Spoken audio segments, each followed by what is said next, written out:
Keep Calm and Candy On by Wendy Meadows. Narrated by Lily Jane. Chapter 1. The passenger door swings open, and David Graham gives a flourishing bow. "Madam." I burst out laughing and pretend to roll my eyes. Oh, here we go again. "You better get used to it." He sticks his elbow toward me. "I'm old school." I slide my hand into his arm. I like old school. "Good, 'cause I plan to spend a lot more time with you." He grabs a wicker picnic basket out of the back, tucks a blanket under his arm, and we turn our steps into the state park. In the distance, the late summer sun reflects off a wide, spreading lake that touches the far horizon. We traverse several curves and corners of the easy path, but when our way winds around another bend, I stop in my tracks to admire the view. David draws up alongside me. We stand in silence for a few minutes. Sparkling shimmers ripple on the glassy surface. Not even the faraway sound of cars on the highway disturbs this peaceful scene. I let out a contented sigh. This is wonderful. Thank you for bringing me. He slips his arm around my shoulders and kisses me on the forehead. "I wouldn't be here with anyone but you." I snuggle into his chest. Pleasure and contentment fill my soul. I never thought I could be so happy. I never expected, when I left the big city, that it would wind up being so incredibly good, and you're a big part of that. "Cut the flattery," he teases. "You did that all by yourself. You know that. You took the risk, and it paid off. You built that candy store. You won over everyone in town. I'm just the cherry on the top." I have to laugh again. I seem to be doing that a lot nowadays. I laugh more now than I ever would have considered prudent in my past. You definitely are, but I didn't win over everyone in town. There are still a few people who don't think much of me. They don't count. Now let's stop waxing poetic and get this picnic eaten. I think I heard a tuna fish sandwich calling my name. I can't stop laughing all the way down the hill. We stroll hand in hand by the lake shore until he finds a grassy bank that suits his taste. He scrutinizes it with his unerring detective eye. "This will do." He sets down the basket and shakes out the blanket. We sit down on it, and now there's nothing to stop me feasting my eyes on the glorious sight spread out before me. A quiet breeze ruffles the surface. The light plays on the waves. The gentle hiss of water seeps through the gravel on the beach. I can't remember a time when I felt so happy. Nothing could be more perfect than this. David is right about one thing. Fitting into the community of West End makes all the difference. I know I have a place here and caring people to support me.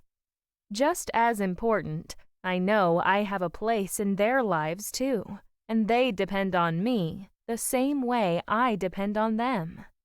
I wouldn't want to live without that. David interrupts my thoughts. "Are you going to eat? Because if you aren't, I'm going to dig in." I turn to face him. My cheeks ache from smiling so much. "Okay, what do you have?" He breaks into the basket with enthusiasm. He passes me a sandwich, and I start eating while he gets busy unpacking fruit salad, ginger ale in 2 brown bottles, and a plastic container of cake. I hold up my hand. Whoa, Trigger, this is way too much. He pushes the cake toward me. Indulge me. It's our 6-month anniversary, so you'll have to forgive me if I want to celebrate. Is it? I cocked my head. I didn't know. You've been too busy to count down the days and hours the way I have. I look closer at his features. I didn't know you were counting them down. You never showed it. He slides his hand across the blanket to take mine. You're a lovely person, but you don't have much experience with men, do you? There was your ex, Zach's dad, and then there was me. Am I right? I shrug. You're right. What gave it away? If you had more experience with men, you would know we play our cards close to our chests. We don't ever show it when a woman means as much to us as all that. That would be unmanly. I laugh again, but something in his tone tells me we're discussing serious business right now. Well, I hope I don't have to gain any more experience with men. You're enough for me. He squeezes my hand, and the smile fades from his lips. You're enough for me, too. I would be glad if I didn't gain any more experience with women either, and I just kept carrying on with you forever. My cheeks flushed bright red. I looked down at our entwined hands against the plaid blanket. I would be happy with that, too. Phew, I'm glad we got that out of the way. He lets go of my hand and grabs the cake. Now we can celebrate. Were you worried? Did you really think there was a chance I didn't feel the same way? I wasn't sure, he replies. I wondered if you might still be so ecstatic about your independence that you wouldn't want to consider it. I am ecstatic about my independence, but you don't threaten that. That's what I love. I stop myself from saying it. That's what I like so much about you. You handle your own life, and I handle mine. We don't step on each other's toes. We're still independent, and we can still care about each other and share each other's lives without sacrificing that. He studies me with his head on the side, but he doesn't laugh or make a joke out of it. His eyes sparkle like he knows exactly what I was about to say, but didn't. I know. I feel the same way. Thank goodness. I take a bite of my sandwich to change the subject. We both turn to admiring the lake again. The tension of our conversation floats away on the current, and we settle into our normal, easy relaxation. The next time I glance at him, he's looking at the scenery without a care in the world. I lean back on my arms. Everything's all right. I couldn't ask to be more comfortable with a man. The romantic notions between us, if you can call them that, never interfere with us just enjoying each other's company. He elbows me and pushes the cake box toward me. Go on. You know you want to. You're a temptress, I accuse. Temptress? He scoffs. That's a name for a female. Fine. Tempter, whatever the word for it is, I don't know. You're trying to corrupt me. A slice of cake couldn't corrupt you. He pops the lid off the container and lifts out a slice. I can't think of anything that would corrupt you, least of all a slice of cake. You'll give me middle-aged spread, I counter. His eyes pop. He snorts, and a shower of cake crumbs sprays out of his mouth. I raise an eyebrow at him. Take it easy, Sundance. You'll give yourself an aneurysm. He coughs to get his voice working. Middle-aged spread? You? I think not. I blush and lower my eyes. You know what I mean. I'm not exactly a size 6. I wouldn't like you near so much if you were.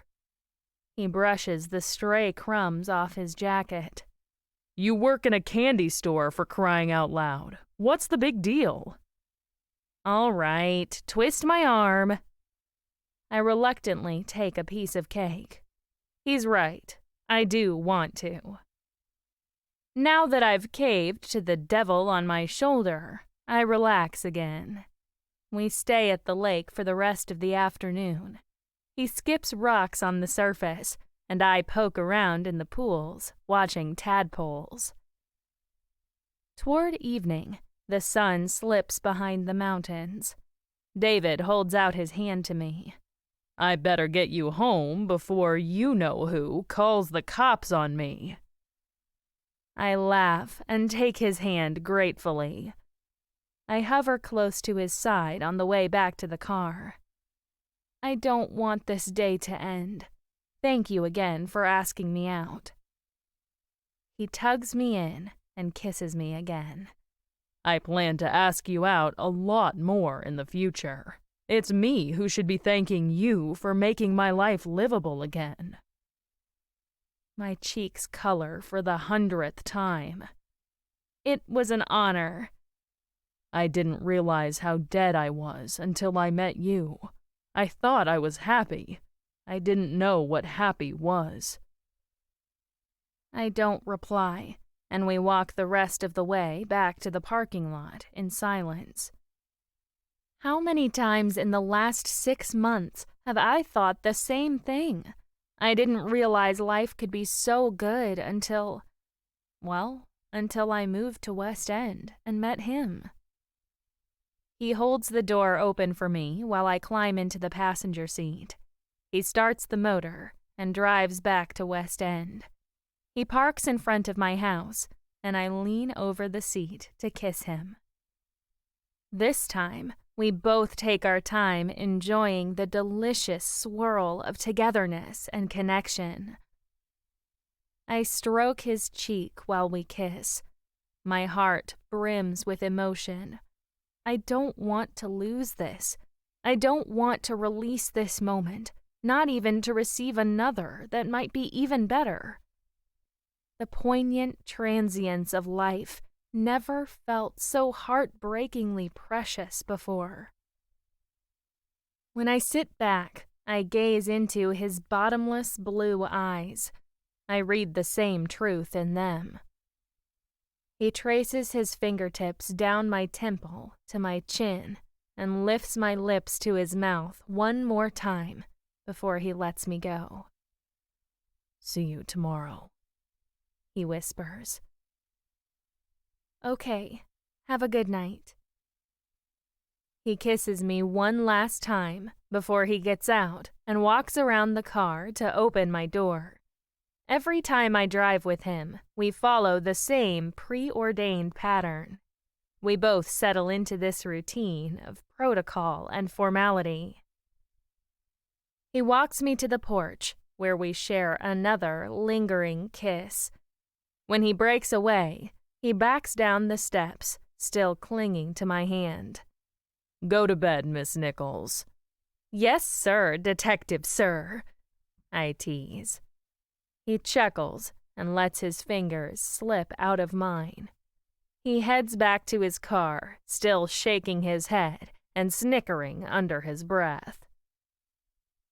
I stay on the porch and wave to him as he drives away. I heave a heavy sigh before I enter the house. I hang my coat on the hook by the door. I'm about to walk up the stairs to my bedroom when I pass the living room. I happen to glance in and stop dead in my tracks. My son Zach sits in an armchair across the room. That on its own wouldn't be so strange, except that he's not doing anything. He just sits there and stares at the doorway. I cast a glance at him. Is everything okay, sweetheart? He cocks his head, and I don't like the expression on his face. I don't know, Mom. You tell me. Is everything okay? I swallow hard. Why do things have to become strained between me and my own son?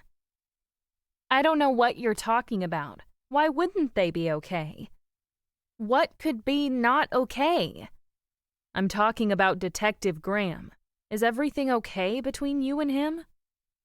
I gasp in relief. Of course, everything's fine between me and David. Why do you ask?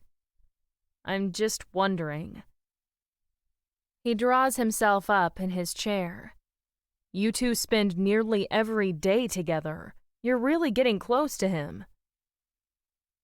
Yeah? What's wrong with that? I thought you liked David. I thought you approved of me seeing him. I do, he replies. I don't say anything against him. He's the best guy I can imagine for you. I'm just wondering if you aren't becoming dependent on him. I would hate to see you lose your identity and your autonomy the way you did with Dad. That's all I'm saying. You worked so hard to build your own life and to break free of an oppressive man. I don't want to see you throw it away on another one. My shoulders slump in relief. I stride toward him and lay my hand on his arm. You have nothing to worry about, sweetheart. I will never lose my identity or my autonomy to David or any other man again. I can promise you that. Are you sure? Absolutely. We just talked about it today. We're both happy leading independent lives, and neither of us wants to give that up. It doesn't stop us from caring about each other and enjoying our time together. We both value our own lives, and neither of us wants to threaten that. He blinks. Oh, okay. I bend down to kiss him on the cheek. Thank you for being concerned about me, but you have nothing to worry about. Good night. Chapter 2. I heave another cardboard box onto the counter at the candy store. I slice the packing tape with scissors and take out the wadded paper stuffing. Ah, the mother lode! Zach calls down to me from a ladder over my head. Which one is it? I take out a white box and read the printing. Laffy Taffy! Zach lifts a glass jar off the shelf and passes it to me.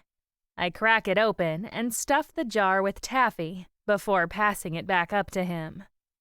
I set the box aside and take up the last one. I grunt in exhaustion, lifting the final box into place. I read the label on the side. Lemonheads. I refill the jar. Zach frowns at it when I raise it up to him. Who eats this stuff anyway? The people who pay our mortgage, I tell him. That's who. I turn away to carry all these boxes to the storeroom when the shop door opens. A man in a business suit breezes in, swinging a leather attaché case. I scan him up and down, the way Zach scrutinized the candy jar. I mean, who carries an attaché case anymore? The businessman bestows a benign smile on me and Zach, who comes down the ladder behind me. The stranger strolls up to the counter and lays his case down flat on the glass. Good morning, Miss Nichols.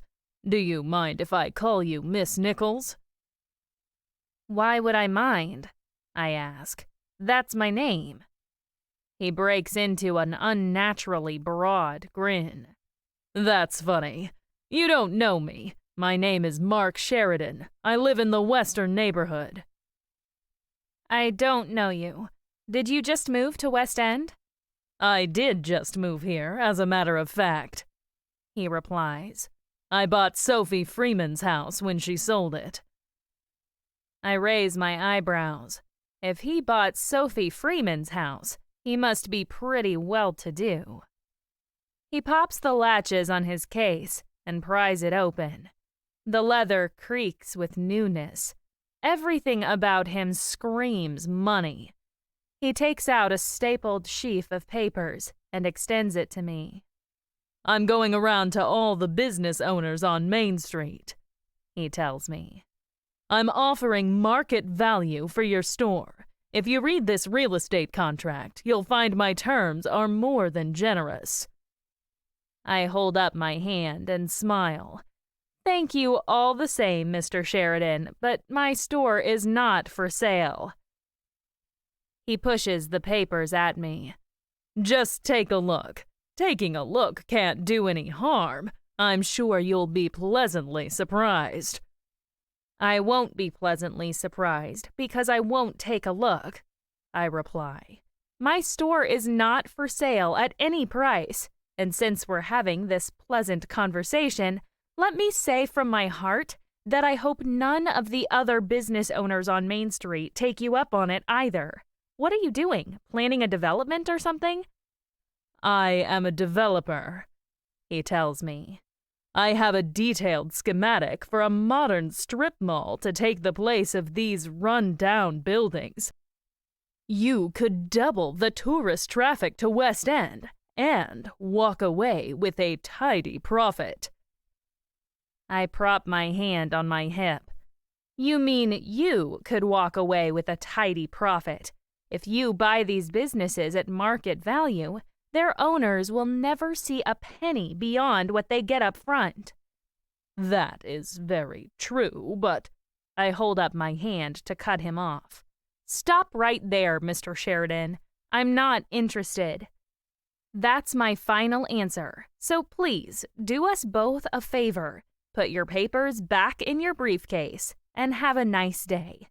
I hope you don't have any better luck with your other prospects." He stares at me in mute shock for a moment. The next second, his impenetrable mask of affability reasserts itself.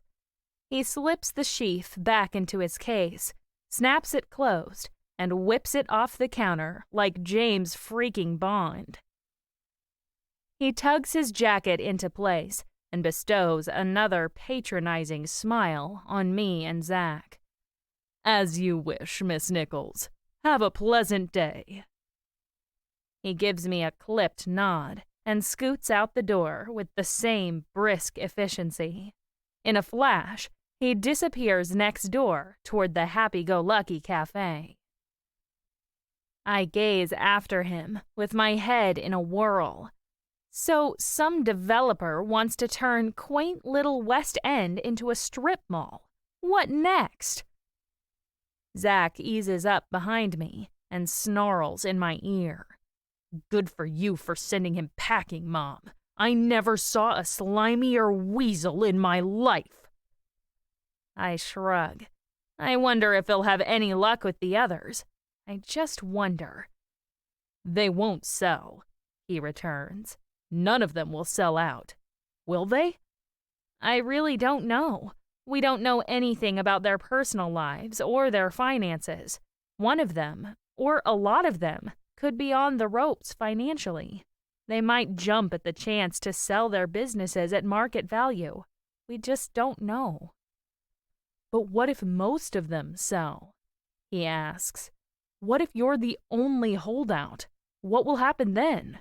He can't build a strip mall unless everybody sells. It wouldn't work to build a strip mall with one little candy store in the middle of it." I turn away. I don't know, and right now I have more important things to think about, like where in the storeroom I'm going to put all this candy. I'm sure we'll hear more than we want to about the development soon enough. I hoist the first box. My back already aches from lifting them onto the counter. I lug one box back to the storeroom and let it thump onto the concrete floor. I look around at all the cartons and canisters crowding the shelves. Night after night, I stand here and admire my stock and my store, and congratulate myself on my achievements. Now the sight of them depressed me beyond belief. What's the point of working so hard to build something if someone with a fat checkbook can come along and snatch it all out from under me? What do my accomplishments amount to in the end? They're nothing more than a roadblock to building another cookie-cutter strip mall. All at once, I feel old and exhausted and useless. I sink onto a tub of Jelly Bellies and let my head fall into my hands. What would I do? What would I really do if all my neighbors sold out to this developer? Does my candy store really mean enough for me to wage all-out war against the big corporate giants? How long could I reasonably hold out before this Mark Sheridan character? The sound of excited talking drifts through the door. I ignore it until the pitch rises to a volume I can no longer tune out. I stick my head into the shop to find Zach in a heated debate with the same Mark Sheridan. I blink the surprise out of my eyes and hurry into the room. "Can I help you, Mr. Sheridan? I hope you're not talking to my son about buying my store." "Not at all." His features radiate excitement and glee. "I wanted to order one of those trays of chocolates you have in the refrigerator case. It's my mother's birthday on Tuesday. I completely forgot until I got halfway down the street. Could I pick one up tomorrow morning? I'm driving down to Hartford to visit her. I could take it with me. She loves chocolate." "All right." I shake the confusion out of my head. I have to shift mental gears from resenting his offer to buy my store. Now I have to think of him as a normal customer. "If you come in tomorrow morning, you can buy one then." He beams at me and leaves. I press my hand to my forehead. This whole situation just keeps getting weirder and weirder. I look up to find Zach scowling at me. "What?" I ask. "You're not really going to sell him chocolates, are you?" "Why shouldn't I?" I ask. "His money is as good as anybody else's, I guess." Zach opens his mouth to argue back, but I turn my back on him and retreat to the storeroom. I don't want to talk to anybody right now, certainly not about Mark Sheridan and his infamous strip mall. He's a businessman. I might not agree with his methods. I might not even like him. But if I start banning everybody I disagree with from my store, I'm sunk. To my immense relief, I managed to spend most of the day in the storeroom unpacking the new inventory, while Zach mans the counter. After that, I hide in my office doing paperwork. At about 6 o'clock that evening, Zach pokes his head through the door.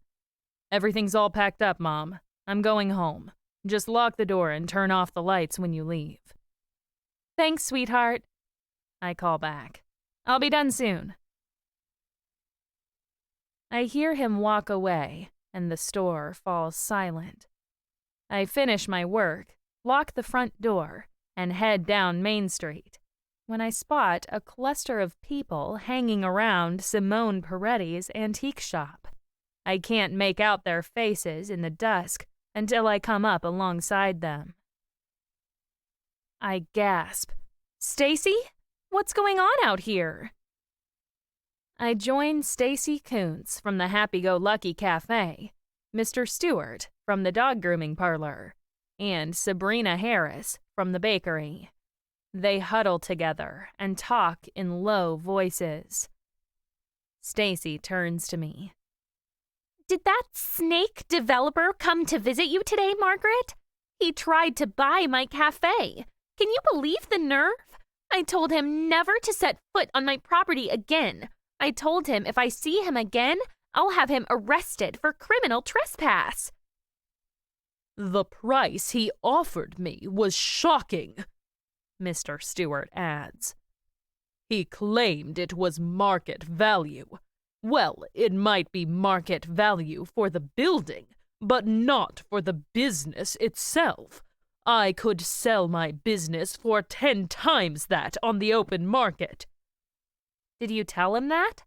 I ask. Of course I told him that, Mr. Stewart fires back. I told him not to insult me with his peanuts. I told him he would never get his hands on my business until he came up with a fair price. I mean a truly fair price. Did he get mad? I ask. How did he react? Mr. Stewart grinds his teeth. That's what made my blood boil more than anything. He didn't get mad. He only smiled, like my business was the biggest joke in history. He strolled on out the door as pretty as you please. He did the same thing to me, Sabrina chimes in. I told him to tally up all the hours I put into making this business a success and multiply it by $30. Then, maybe he might come close to paying me what the business was worth. I nod. Good idea. He doesn't seem to realize what these businesses mean to us. He seems to think he can wave a fat check under our noses and get us to turn our backs on our precious blood, sweat, and tears.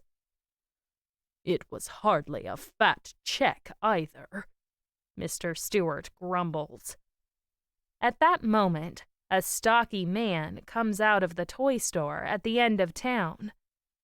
He turns his back on us to lock up before walking away. Stacy lunges at him. Patrick? Patrick Donahue! Come here! She grabs his arm and tows him into the circle. Did that Mark Sheridan try to buy your store? Did he offer you a pittance for it the way he did to us? Patrick looks around at the faces, waited for his answer. He offered, and I accepted. Stacy gasps. Her hand flies to her mouth in horror, and Mr. Stewart's jaw drops. You didn't! I did, Patrick returns. And if you people have any brains at all, you'll take his offer too, and be grateful. That's what I did, and I don't regret it for an instant. I'm not likely to get any more for the place, and I don't want to die behind the counter. Good night. He turns to walk away, but Mr. Stewart dodges in front of him to block his way. Hold it right there, Mr. Donahue. You might be walking away with a comfortable payoff, but you still have to live in this town. You still have to face us on the street. How do you plan to do that after cutting us off at the knees? Patrick shakes off his hand. I'm not in business as a charity, Mr. Stewart. I'm in business to make money, just like Mark Sheridan. You can all see how successful he is. He didn't get that way by selling Legos to children, and I won't either.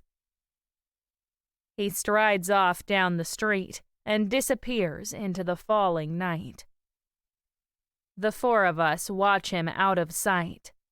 No one says anything until Simone smacks her lips. I didn't think anyone could be so foolish as to fall for that. He's only one of us, I tell them all. Sheridan can't build a strip mall on a lot the size of the toy store. As long as the rest of us band together, he can't do anything. Mark Sheridan might be successful, but success comes from the community. No one can survive without that. Chapter 3. Zach rips off his apron strings. He peels it over his head and tosses the apron on the counter. I'm going out for a walk, Mom. I'll be back later. I watch him walk to the door. Okay, sweetie. I can handle things here. You better. He clips over his shoulder. If you want to sell chocolate to that cutthroat, you can do it when I'm not around. I won't support his efforts. Before I can reply, he barges out of the store and heads off toward the used bookstore across the street. I blink after him before I realize what he's talking about. He's mad at Mark Sheridan. Everyone in town is in a dither about the supposed strip mall, but I can't help remembering our conversation last night. If one shopkeeper sells out, Mark will be just as helpless to carry out his plan as if no one did. He can't build his strip mall unless all of us go along with it. Even so, none of that bears in the slightest on me selling him chocolates for his mother's birthday. Heck, I should be happy he's giving me money for something other than my store. In a way, he's working against himself by keeping me in business. I smile to myself over that and go back to spraying Windex on the windows. I wipe it down and observe the town beyond my crumpled newspaper rag. Mr. Stewart stands behind his workbench, soaping down a golden retriever. Horace Bentley comes out of the used bookstore with a broom. He sweeps some cobwebs off his windows and nods to Zach when they meet on the sidewalk. Zach says something to him, and they both go inside. I finish cleaning the windows. I cast a glance over my shoulder toward the street, but there's still no sign of Mark. I get out the broom. I tend to 1,000 little chores. A few other customers come in. Noon rolls around. Still no Mark. I search up and down the street. Nothing. During a lull between customers, I go back to my office and eat the sandwich I brought from home.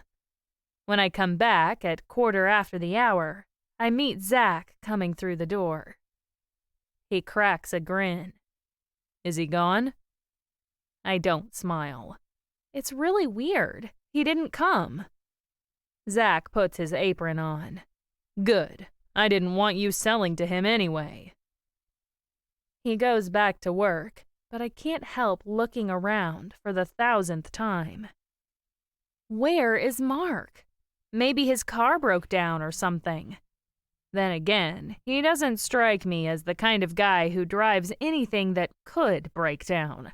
He probably trades in his car every year for the latest, greatest model. I keep working until 1:30 in the afternoon, but he still doesn't come. I strip off my apron. I'm going to take the chocolates to his house. Zach's eyes pop. What on earth would you do that for? He probably just forgot or something. Maybe he was too busy signing real estate deals. He'll probably come in tomorrow. I shake my head, fishing the tray out of the fridge case. I'll just trot around to his house and drop them off. He was most insistent that he would pick them up today. They were for his mother's birthday, and he was going to drive all the way to Hartford after he picked them up. It's too late for that now. Something must have gone wrong. I'll just take them around to his house. It's the nice thing to do. Zach rolled his eyes to heaven. Jesus, Mom. Since when do you do the nice thing to someone who's trying to ruin this town? Put the chocolates back. You don't need to make a sale that bad. It's not about making a sale. It's about community. I might not agree with what he's doing, but he's still a part of it. More importantly, I'm still a part of it. I'll be back in 2 ticks. I carry the tray in one hand and hurry down the sidewalk to the western neighborhood. I make my way to Sophie Freeman's house. She's long gone, but I still can't think of it as anything besides Sophie's house. I probably always will. I knock on the door. I stand there for 5 full minutes. I knock again and again. No one comes. I sneak around to the flower bed to peer through the window. The house appears normal enough. All the furniture in the sitting room stands in its usual places. I don't see anything out of the ordinary. I go back to the door. I knock. I fidget from one foot to the other and switch the tray to my other hand. More waiting. Nothing. On an impulse, I try the door latch. It clicks down, and the door opens. I lean across the threshold and call into the house, "Mr. Sheridan?" The place echoes with an eerie feeling. No one answers, and a cold breeze hits me in the face from inside. It smells musty and unlived in. So why is the door unlocked? I call again. "Is anybody home? Mr. Sheridan, it's me, Margaret Nichols from the candy store. I brought those chocolates you wanted to give your mother for her birthday." Still no answer. Something about the place creeps me out. A guy that rich wouldn't leave his door unlocked when he wasn't home. I gather my courage and step onto the carpet. I set the chocolate tray on the hall table and inch my way into the house. I can see from the entrance that no one's in the sitting room or the parlor across the way. I see into the kitchen around the corner. From here, I can just make out immaculately clean countertops and tile floors. I wander farther into the house. The hall ends in a guest bedroom and bath to one side. Across the corridor, double doors open into a library lined with bookshelves to the ceiling. A fancy roll-top desk occupies one corner. It stands at an angle to the corner, with a modern desk, cabinet, and computer station perpendicular to that. A dozen charger cables trail from the power socket in the wall. That must be Mark's work desk. I pace into the room. I make it 4 feet and spot 2 bare, hairy white legs sticking out near an armchair. I halt, and my blood runs cold. Icy certainty seizes my heart. I already know what I'll see if I take that next fateful step. What am I thinking, making pretenses at being a private investigator? How can I be one if I shrink from looking at a dead body? I force myself to put my foot out. I take the next inevitable step, and there he is. Mark Sheridan sits propped against the bookshelf, wearing nothing but his boxer shorts. Thick, dark hair covers his pasty white skin. He doesn't look so spectacular without his fancy suit and attaché case.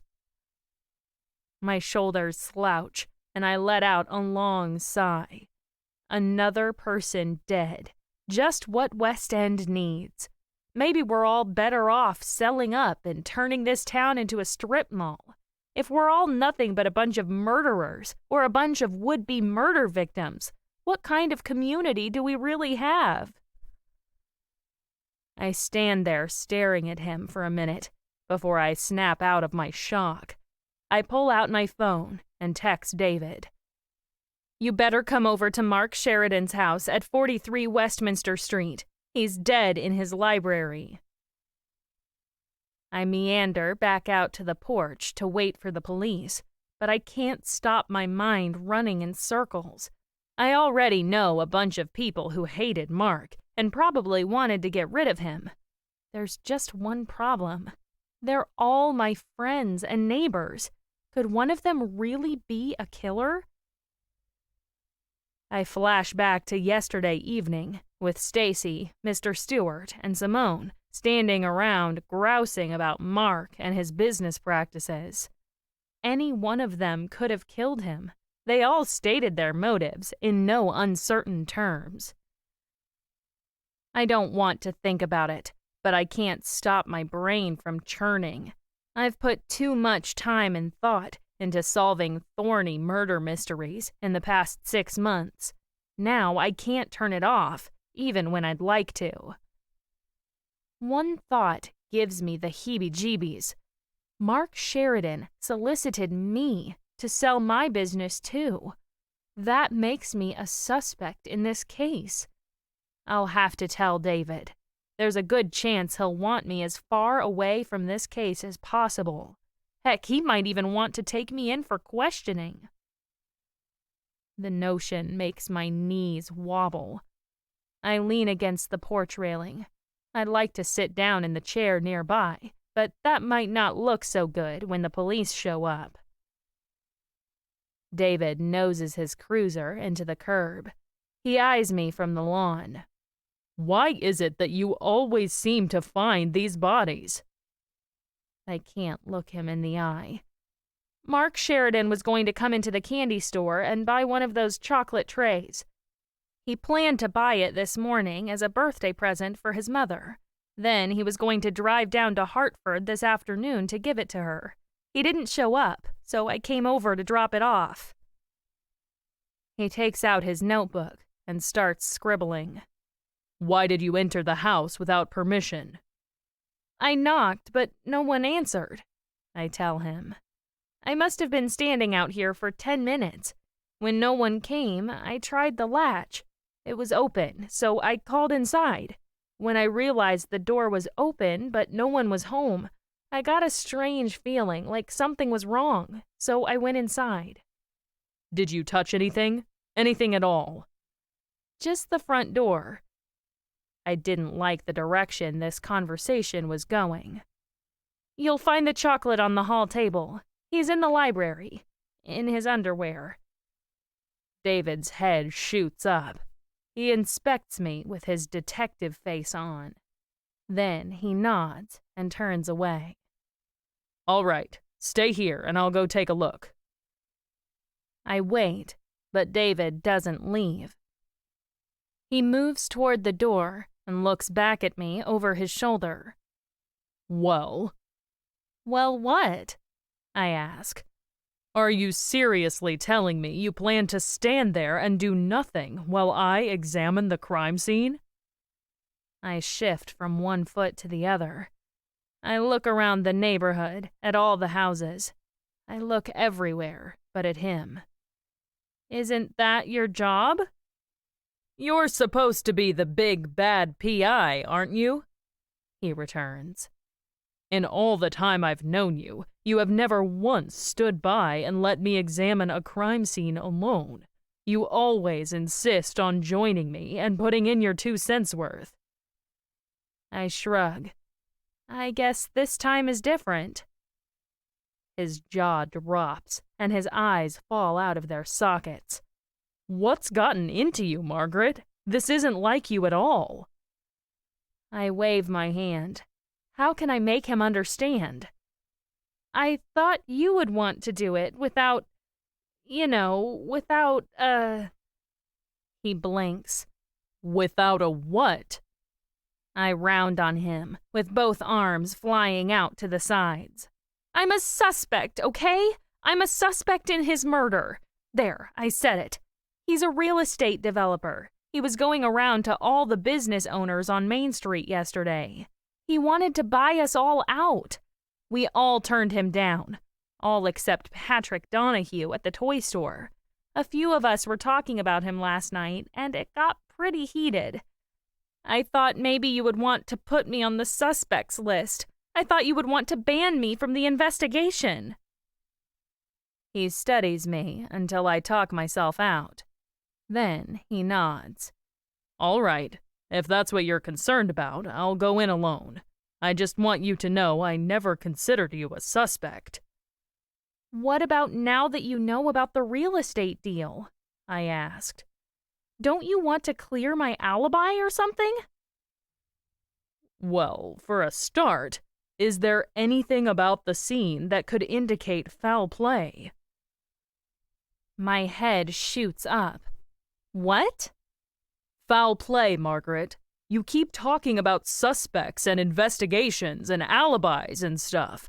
How do you even know he didn't die of natural causes? I open my mouth and close it again. Well, I guess I don't really. Exactly. He turns to the door, sweeps it open, and plunges into the house. He leaves me standing there with my mouth open. Now I really don't know what to think. What if Mark died of natural causes? What if I worked myself up into a state of high anxiety over nothing? Maybe I've been thinking so much about murder investigations and whatnot that I can't get them out of my head. I can't stop seeing murder everywhere. A few minutes later, David comes back. He strips off a pair of latex gloves and pulls out his phone. Good news, Margaret. He was murdered. I gasp out loud. What? He was injected with something in the neck. There's a very clear puncture wound on the side of his neck, with a very clear circular chemical burn around it. He was poisoned with something. I don't know what. I didn't see that, I remark. That's because you're a good citizen and a good investigator. The mark was on the left side of his neck. His head was flopped to the left, so his chin and the folds of his skin covered the mark. You wouldn't have seen it unless you tampered with the body, which, of course, you didn't. I stare up at him in amazement. Wow! He punches a button on his phone and speaks into it. Send the forensics team to 43 Westminster Street, along with 3 blue and whites to block off the street. Thanks. He hangs up and turns to me. Listen, Margaret, we know each other. I like to delude myself that we know each other well and that we've gotten pretty close these last few months. I think I understand your character well enough to know how you would react to someone coming along and offering you a tempting price to buy your candy store. I also think I understand your character well enough to know how you would react to finding a dead body in a house. I think I can safely remove you from any suspect list. So, do you want to come inside and help me work up the crime scene? I swallow hard. Are you sure you want to do that? I'm sure. I'm sure I would rather work it up with you than with anyone else. Now please stop arguing and come on. We're wasting daylight out here. He re-enters the house. My heart skips a beat. How can I resist an invitation like that? Maybe being part of this community really is paying off. He understands who I am and what I'm all about. I've proven myself, to him and the rest of West End, more than once. Now I'm reaping the rewards.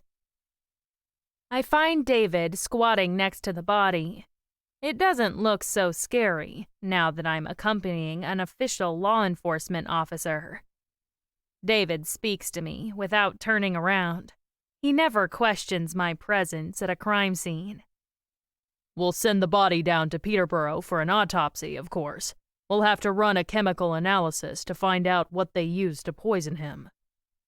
Poison is considered a woman's weapon, isn't it? I remark. You never know. A lot of people shy away from violence. Who else did you say he hit up to buy their businesses? All the people on Main Street, I reply. I was talking to Stacy and Simone and Mr. Stewart last night. They were all pretty bent out of shape about it. That's when we ran into Patrick Donahue, who told us he was going for it. Did he say why he went for it?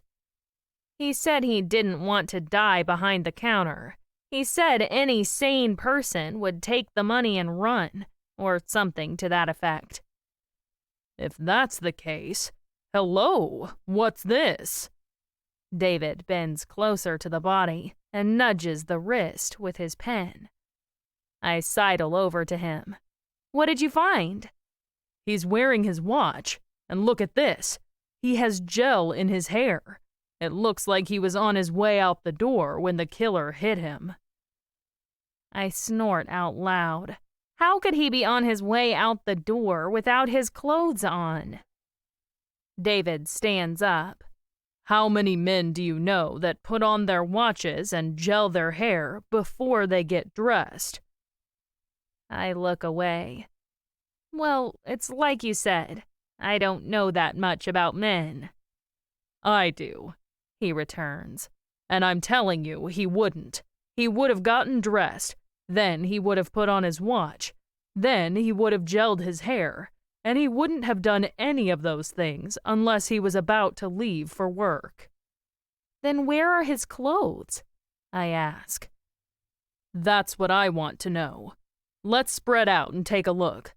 I'll go upstairs to his bedroom. You look downstairs." He dashes up the stairs 2 at a time, and I'm left to wander around the way I did before. Now that I have David's permission, I look a lot closer at everything this time. I go into the kitchen and rifle through the fridge.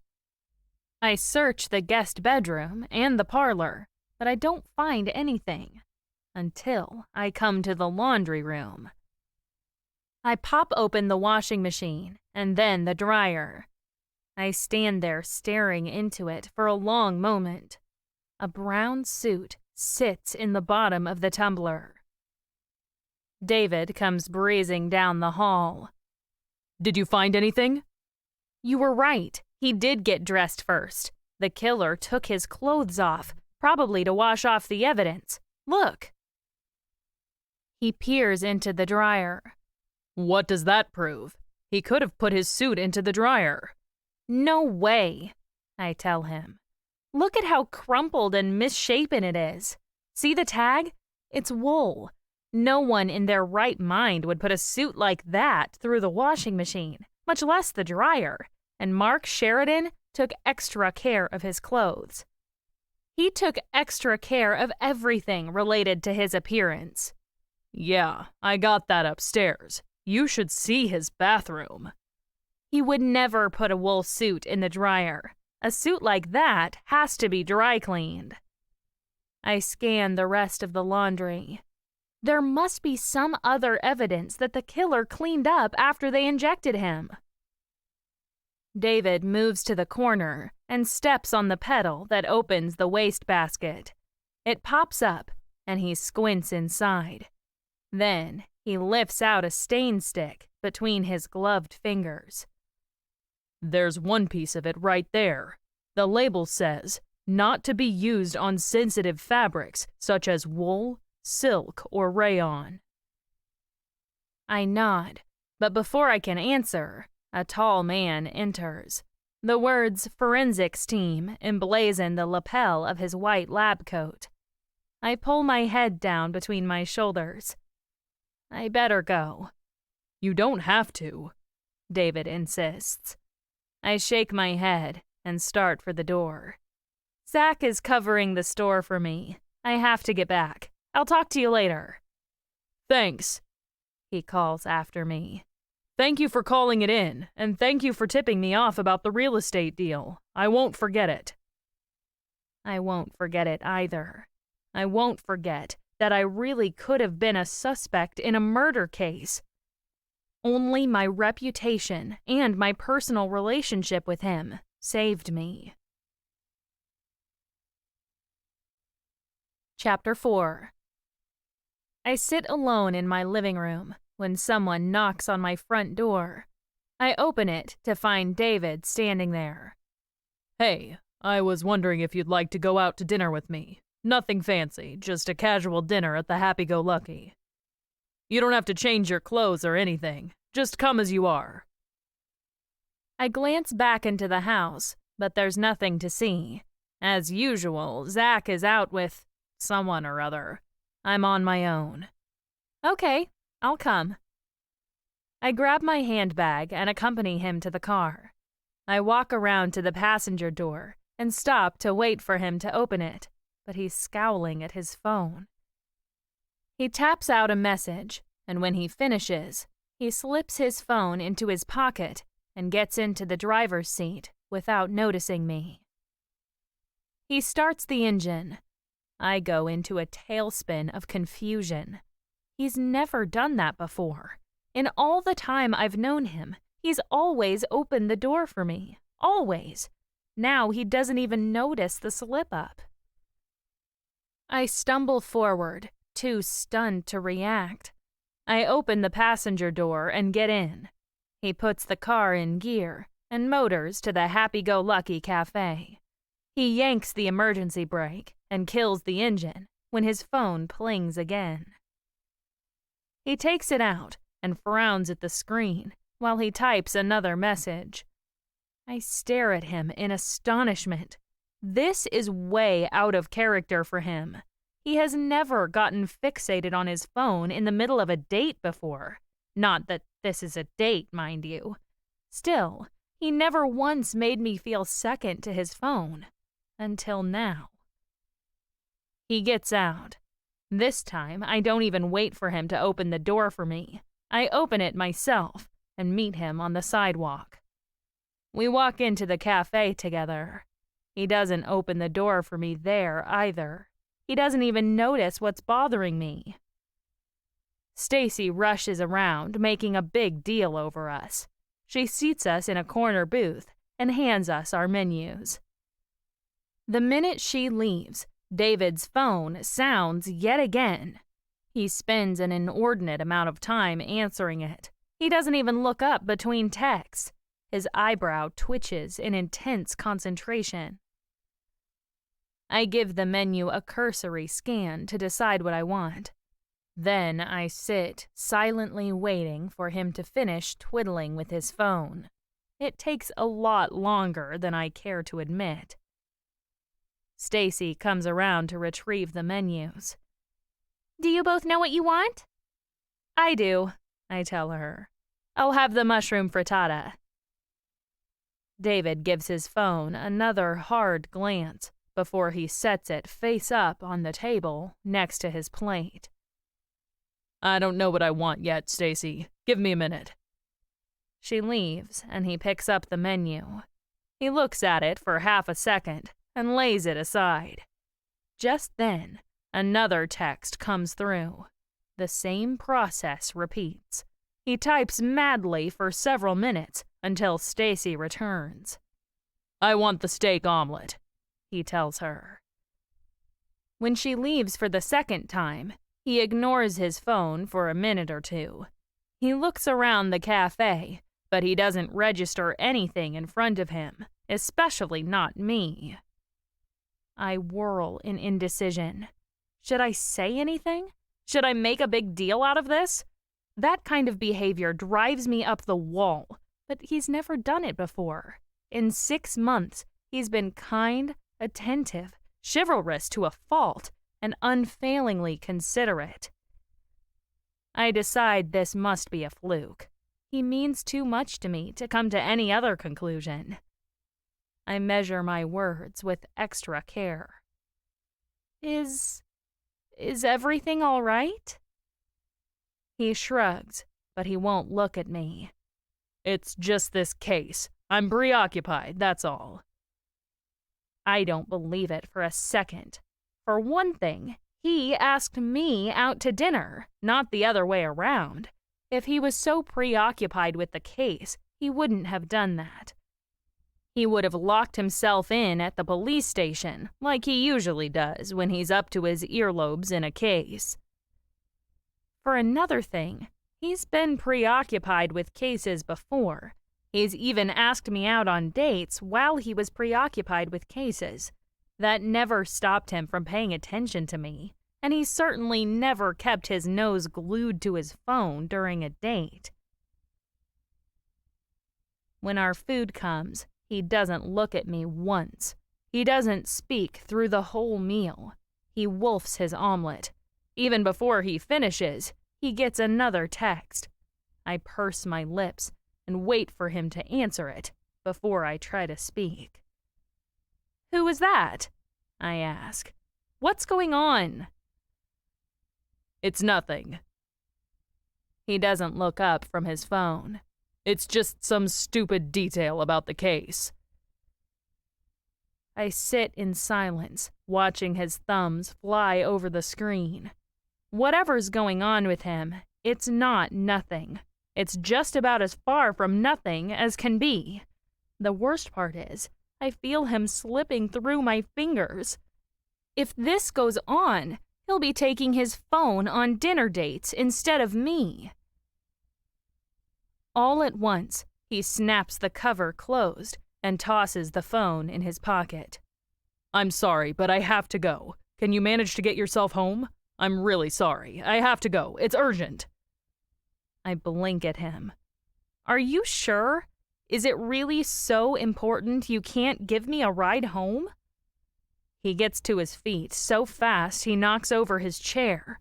He dives to pick it up, but he's already halfway to the door. Sorry, it's an emergency. I have to go. I'm sorry. I'll have to catch up with you later. He tosses a $50 bill on the table and charges out of the cafe.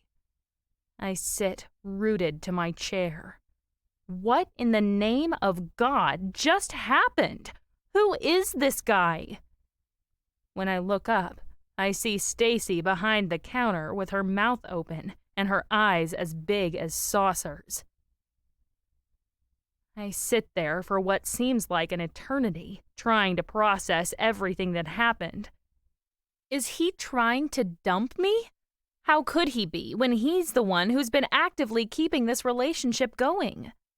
Maybe something bothered him about me, and he doesn't know how to break it off. My guts turn to water thinking about it.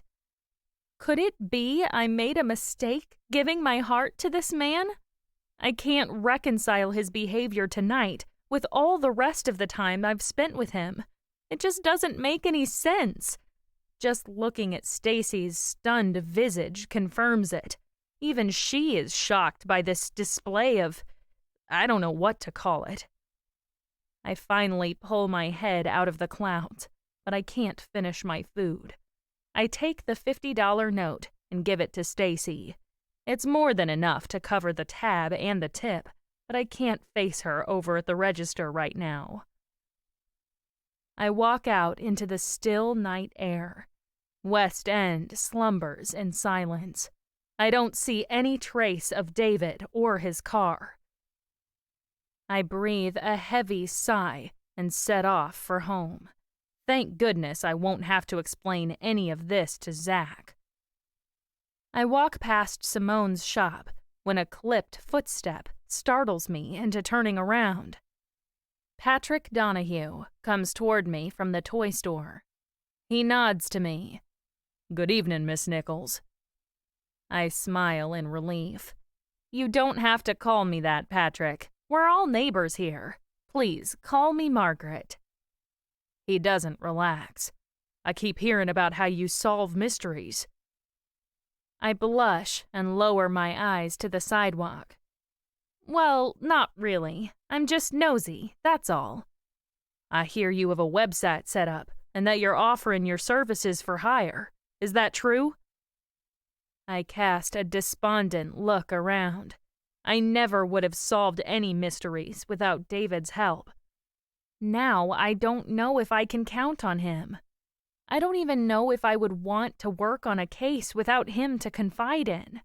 I know he feels the same way. At least he used to. If it's true, Patrick goes on, I want to hire you. You do? I ask. What for? I want you to look into Mark Sheridan's death. I want you to find out who killed him. But mostly, I want you to find out if our purchase agreement is still good, now that he's dead. I would imagine it is, I venture. He must have had a will. His heirs will inherit the contract. If they still want to go ahead with the development, you should be all set. Then again, I suppose that depends on the terms of the contract. Maybe you should take it to a lawyer. I'm not really an expert on this sort of stuff. That's the problem, he replies. I don't have a copy of the contract. Sheridan came into my store, and I signed that document he showed me. He said he would get it notarized and send me a copy. Then he turned up dead. I don't even know if he signed the contract himself." I knit my brows in concentration. That is a problem, isn't it? "So, will you look into it?" he asks. "I'll pay you. I'm not short of cash. I just want to make sure the agreement is still good. I've been holding out for an offer on the toy store. I don't think I'll get another one coming down the road anytime soon." I nod. "All right, I'll look into it. I better get home now." He bobs another curt nod. "Thank you, Margaret. Good night." He walks away first. I stand there in the dark until he vanishes into the shadows. Now I really don't know what to think. Should I investigate Mark's death? Should I get David's permission first? I don't even want to talk to him after tonight. I walk home and sequester myself in my bedroom. When Zach comes home, I pretend to be asleep so I don't have to talk to him. Jiminy, what is my life becoming when I can't even talk to my own son? Chapter 5. All the next day, I go through the motions of running my business. Underneath my skin, I feel battered and bruised. I can't escape the creeping suspicion that David and I are already finished. He didn't come right out and say so, but no one has to draw me a map. The realization throws a wet blanket over me. All the light and happiness and joy drain out of the world. I can't get excited about anything now. My candy store, the store I worked so hard to build, the store I nurtured with my heart's blood, none of it means a thing. The murder case doesn't interest me. I don't want to see or talk to anyone ever again. I want to crawl into a hole of depression and never see again. Zach shows up at noon to relieve me for the rest of the day. I was never so happy to get out of there. I plan to go back to my bedroom and wallow in misery until tomorrow morning when I have to come back for another shift. The candy store is a prison for me now. Every minute of every day weighs on my nerves and costs me more energy than I can muster. I might as well be chopping coal in a mine underground somewhere. I hang up my apron and take my handbag from the office. I walk outside into blinding sunshine. Not even that can cheer me up. I start walking. I get all the way to the far end of town before I notice David leaning against his cruiser outside the daycare center. He flips the pages of his notebook. He casts a fleeting glance my way. "Good news, Margaret. You're not a suspect in Mark Sheridan's death." I halt on the sidewalk to scrutinize him. Does he even remember how he acted last night? That he can just up and start talking about the case like that? He doesn't even comprehend that there might be some problem between us. When I don't answer, he looks up from his notes. "Did you hear me? You're not a suspect. We got the toxicology report on his body. Sheridan was poisoned with some sort of dog shampoo. Tests indicate it would have acted within seconds of being injected, which means he was killed the same morning you found him.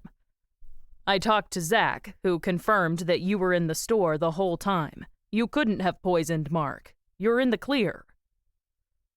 I just look at him from behind a wall of numbness. I don't want to have this talk with him. I don't want to talk to him at all until we clear up whatever was bothering him last night. But for some reason, I can't bring it up. I can't cross that divide. I already asked him about it last night. He gave me some cockamamie story about the case instead of being honest with me. Now I don't even know him anymore. I don't recognize the man I spent the last 6 months getting to know. He flips his notebook closed and puts it in the inner pocket of his jacket. Only then does he look at me with any kind of attention. "What's the matter? I thought you'd be happy to know you're not under suspicion." "I'm delighted I'm not under suspicion." His eyebrows wink closer together for a fraction of an instant. "You don't look delighted about it. You don't look delighted about anything." "I'm definitely not delighted about the way dinner ended last night." I should have kept quiet, but it just slips out. He shoves himself off his car and glances around town. "I'm going to question Mr. Stewart. I understand he was pretty upset over Sheridan's business plans, and he works with dogs. He's bound to have access to a large supply of dog shampoo. Do you want to come along and help me question him?" I compress my lips. You're not even going to tell me what was going on last night, are you? You really expect me to just go on working on the case like nothing ever happened? "I told you what happened. I got called away to work on the case." "Don't lie to me, David Graham!" I snap. "Do you think I'm stupid?" "I don't think you're stupid, Margaret," he murmurs. "I wouldn't ask you to work on this case and help me question the suspects if I thought that." "How can I ignore this?" I ask. "How can you just walk out on a dinner date that you asked me out on and not expect me to demand some explanation?" He sticks his hands into his pockets and swivels away. "Look, if the explanation I gave you doesn't satisfy you, maybe you shouldn't help me question the suspects after all. I don't want them detecting any hidden tension between us." He hovers there for a moment. He knows exactly what to say to push my buttons. He knows I want to question the suspects as much as he does. Even more than that, this is an opportunity to work with him on something that concerns us both. I can't exactly let that slip by, can I? I shuffle my feet. "Fine, I'll come with you to question Mr. Stewart." Without a word, we set off for the dog grooming parlor. The argument hangs heavy between us. I half wish I was on my way to question Mr. Stewart alone. Maybe David and I shouldn't work together anymore. How can I work with him if I can't trust him? We arrive at Mr. Stewart's establishment. To my astonishment, David holds the door open for me. He even smiles at me when I pass through, but I can't smile back. What the deuce is he playing at? We enter the building, and the powerful scent of soap assaults my nostrils. Yips and barks resound around the room. We walk up to the counter, and David rings the bell next to the register. Mr. Stewart rushes out of a back room, drying his bare forearms on a dish towel. "Good afternoon, Detective. Margaret, what can I do for you today?" "I'm afraid we have to question you about Mark Sheridan's murder," David tells him. "You see, Mr. Stewart, he was injected with a very particular brand of dog shampoo. Floral Glow, it's called. That's what killed him. It was injected directly into his neck, and it went straight to his brain." Mr. Stewart gapes in horror. "How truly awful!" "That's not all," David goes on. "It turns out you're the only retail dog grooming establishment in Connecticut that purchases that particular brand. It's a professional strength product only used by retailers." Mr. Stewart frowns. "Showmen use it too. There must be others in the state of Connecticut who use it. I can't be the only one." "You might not be the only one in the state to use it," David replies, "but I would be willing to bet you're the only one in West End who uses it.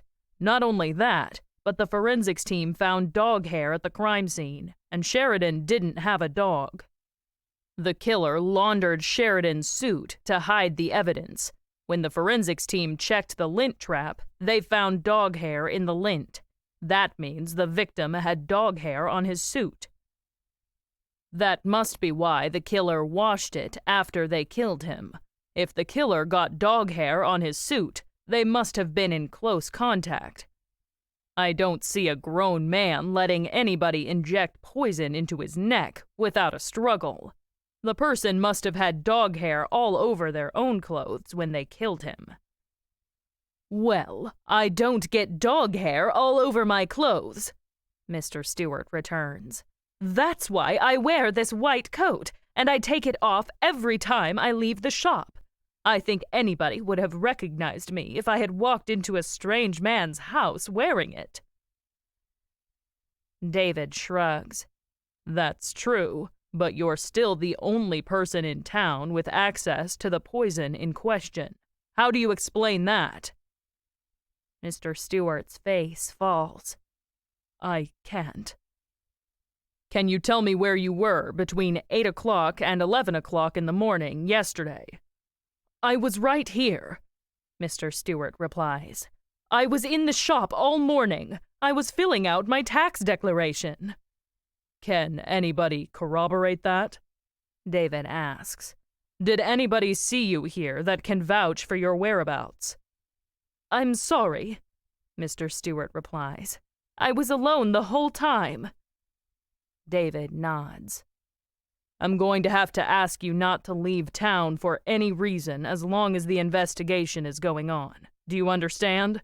You're under suspicion for capital murder. If you make any sudden moves without notifying the police, you could wind up under arrest. Do I make myself clear? Mr. Stewart bows his head. Yes, sir. David and I sidle out of the shop. I stop on the sidewalk outside. You don't really think he did it, do you? He's the prime suspect at the moment. Unless we can come up with a way to exonerate him, he's going to be in trouble. I study him, with my head on the side. You didn't tell me about the dog hair. I didn't get a chance. Besides, you know now. Is there anything else you're not telling me? I ask. His head whips around, and his eyes pop open. I observe the crisscross of emotions and conflicting impulses competing for real estate in his features. I know exactly what I'm looking at. There is definitely something else he's not telling me. The next minute, he turns away. Come on, I want to talk to a few other business owners in town. I fall in line. It looks like I'm on this roller coaster until the end of the ride, whether I want to be or not. I think you should talk to Patrick Donahue next. He's the one who signed up to sell his property to Mark. He cocks his head to look at me. If he agreed to sell to Mark, he isn't a suspect. He might be the one person in this town who didn't have a motive to kill him. I don't think he's a suspect. I just think you should talk to him. He came to see me last night and asked me to investigate Mark's death. David cracks his old, wild grin. For a brief instant, he looks like the man I used to know. He looks friendly and affable and totally incorruptible. He said that about me, and I used to believe it of him. Now I'm not so sure. What's the matter? He teases. Do you question his motives for asking you to investigate, or do you question his sanity?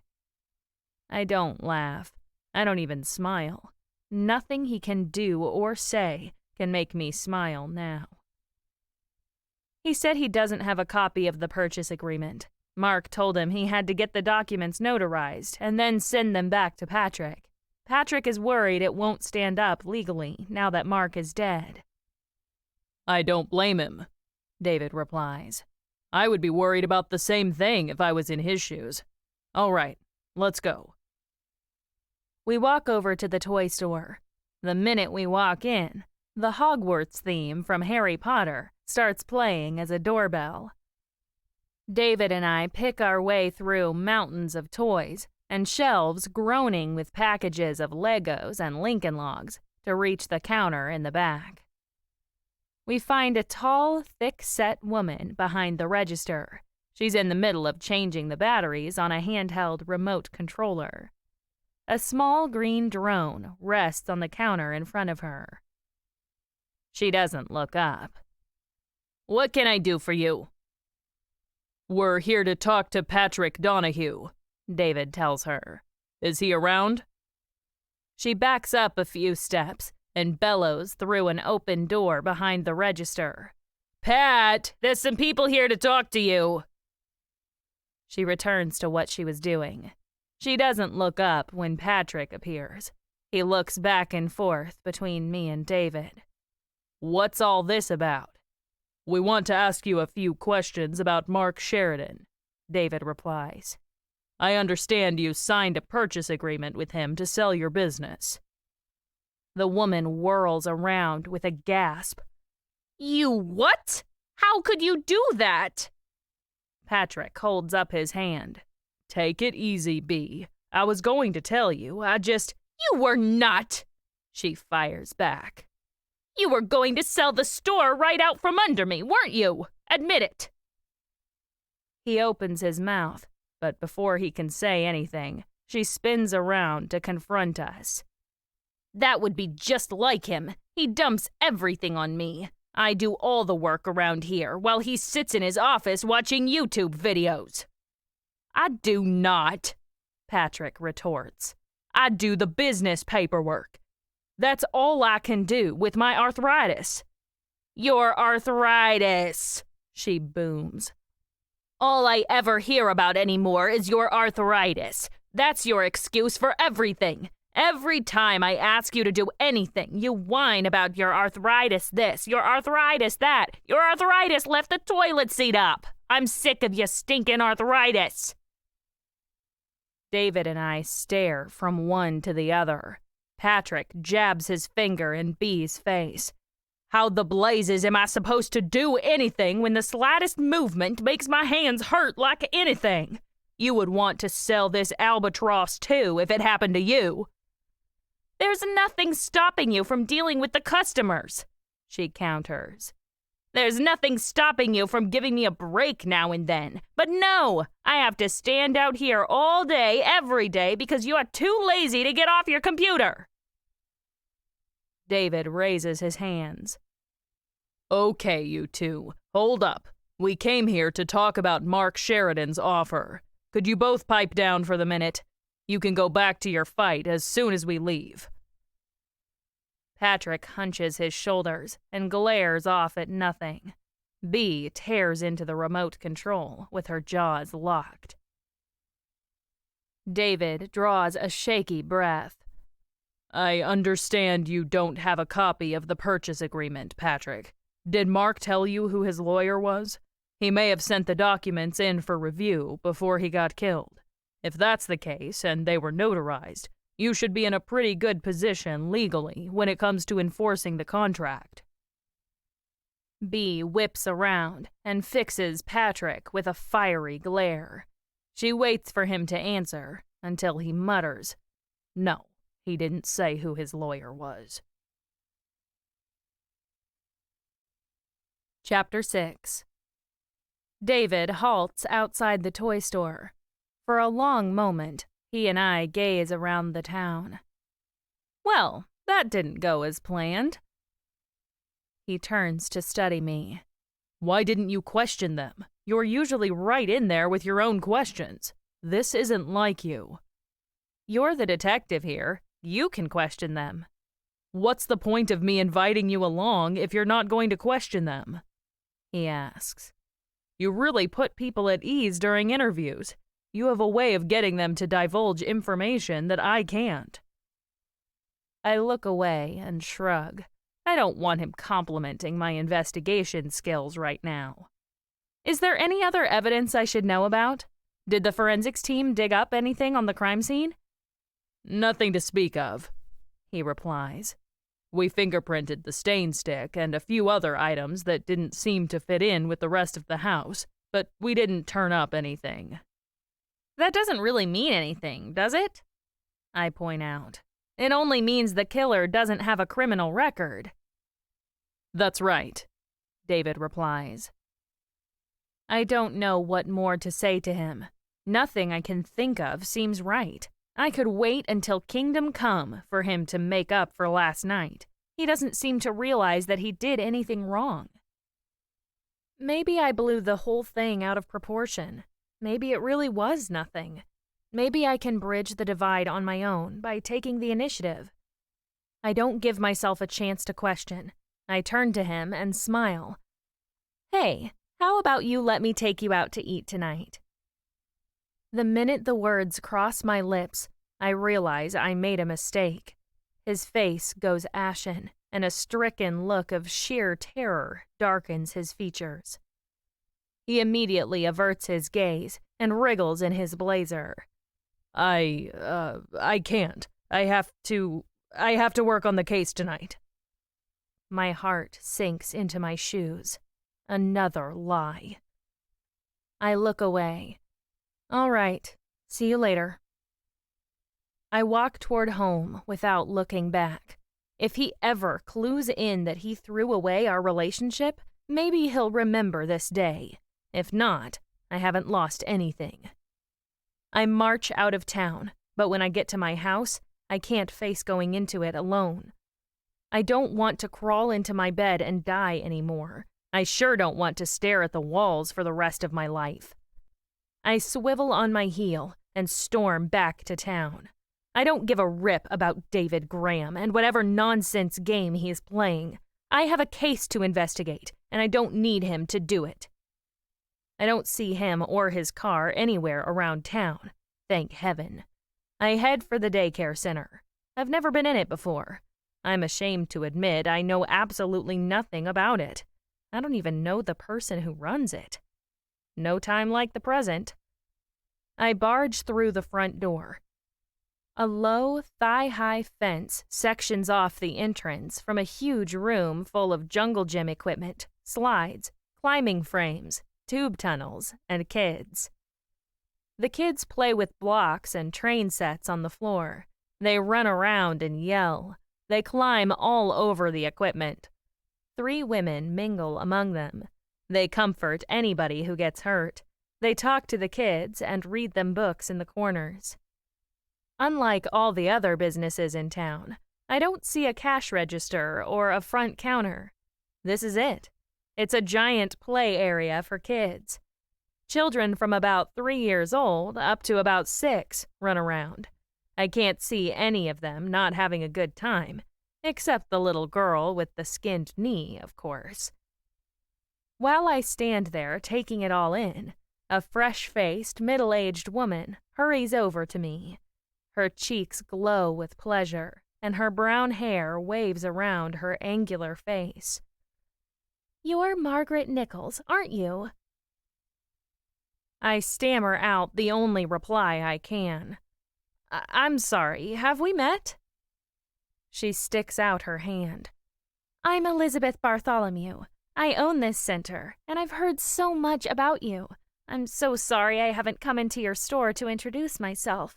Starting a business is crazy, and I don't really condone candy. I hope you understand it's nothing personal against you. My cheeks flush. As a matter of fact, I came in here to apologize for not introducing myself to you. I feel like a clod, and I understand why you don't condone candy. This place is amazing.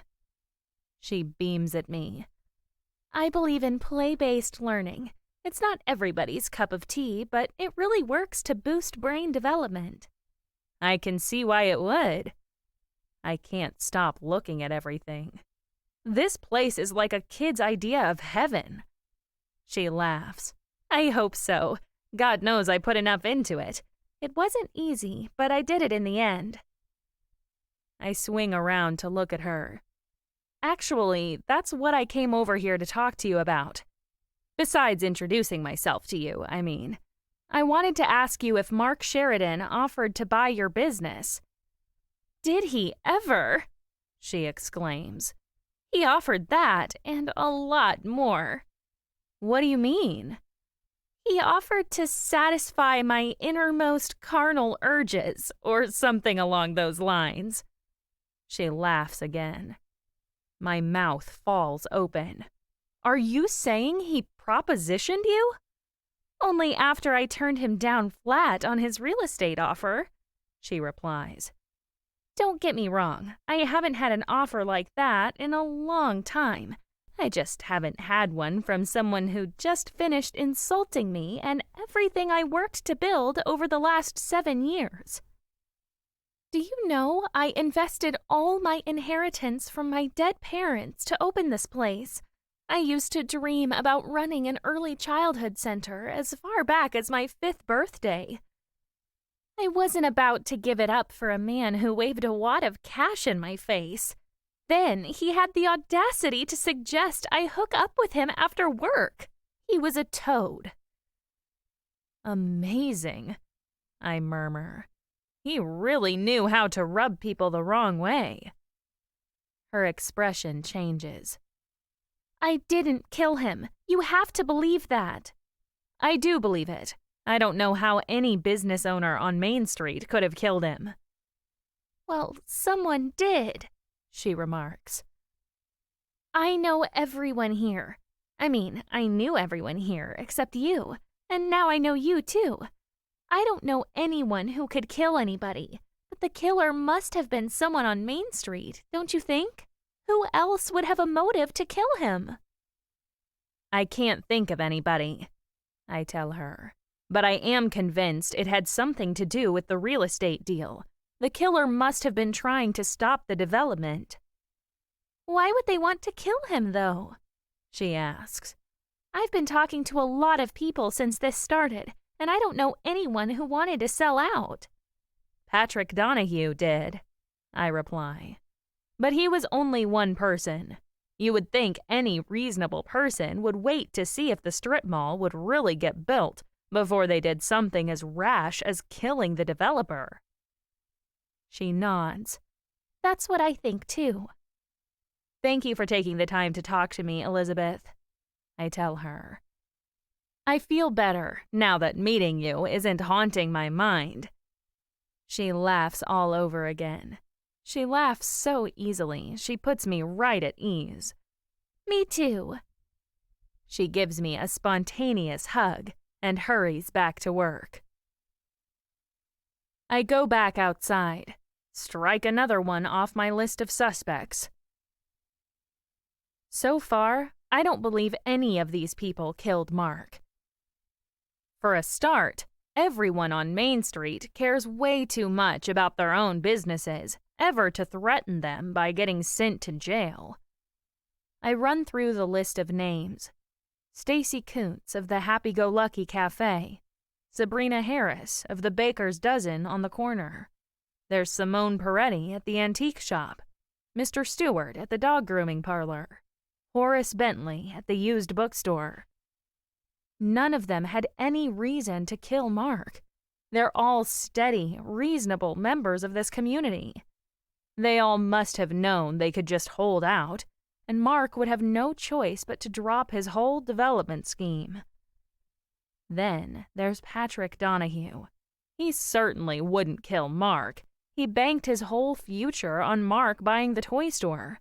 He lost more than any of us when Mark died. Thinking about Patrick makes me think about Bea. She's a different ball of wax. She had a reason to stop Mark sooner rather than later. If Mark finalized those papers, he would have bought the toy store regardless of what the other business owners did. I don't know Bea hardly at all. I don't know her personality the way I know the others. I don't feel as confident judging her character as, say, Stacy.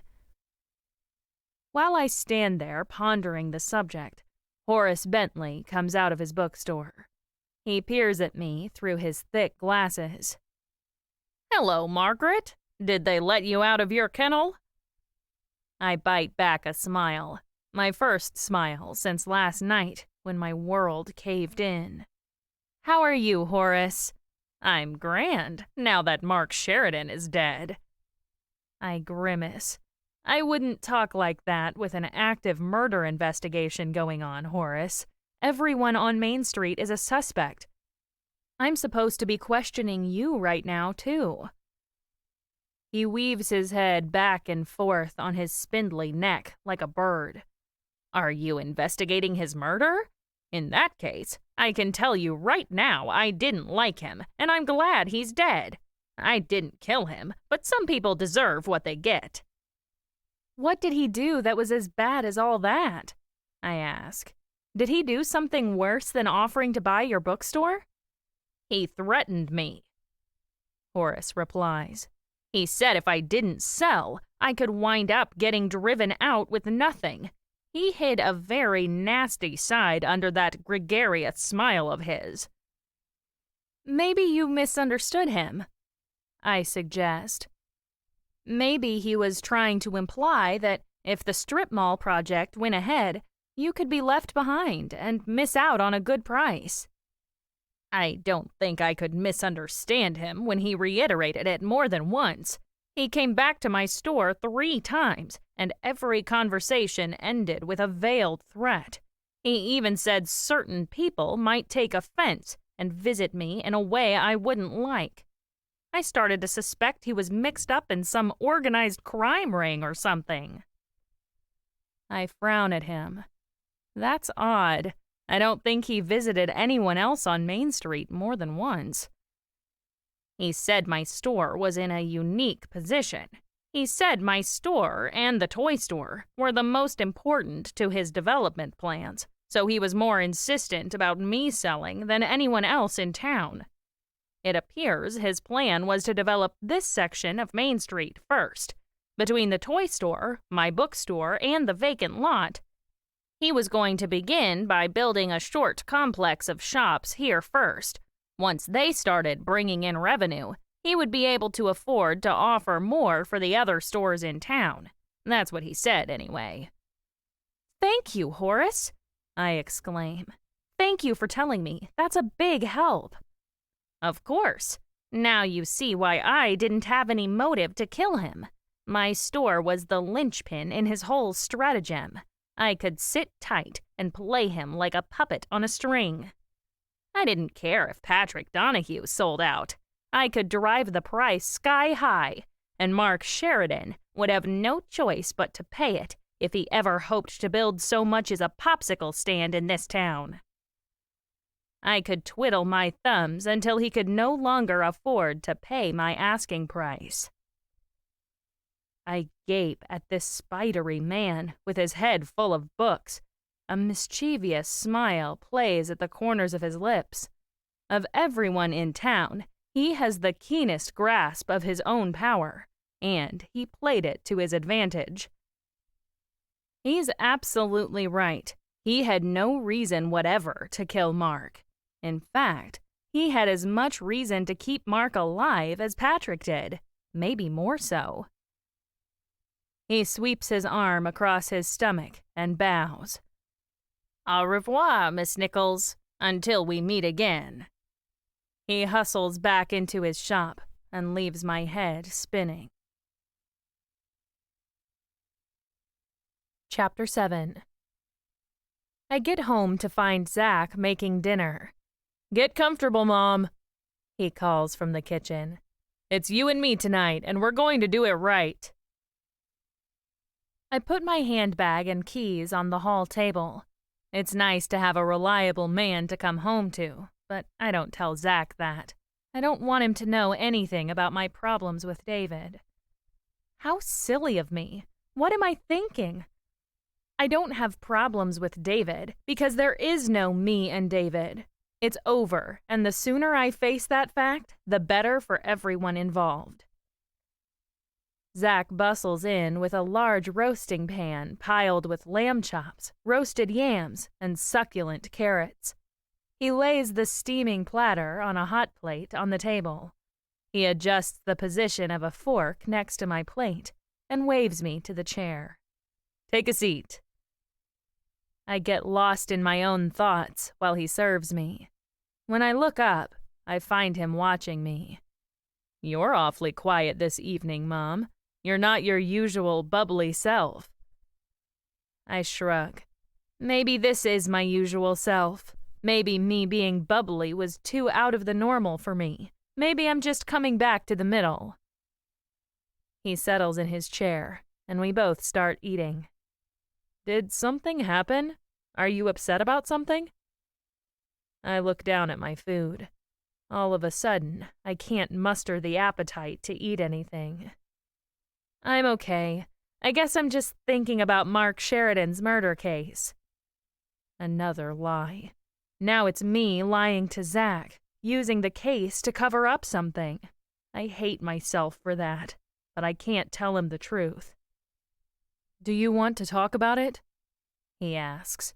Maybe that will help you get it off your mind. I color again.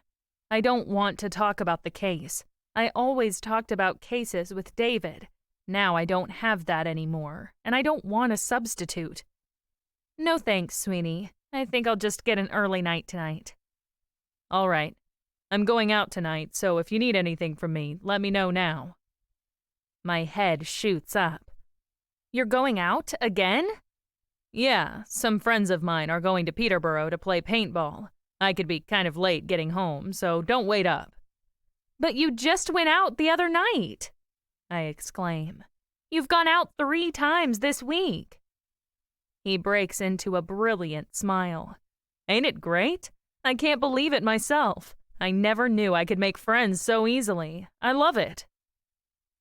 He gets up to take his plate to the sink. I sit stunned. He's finally doing it.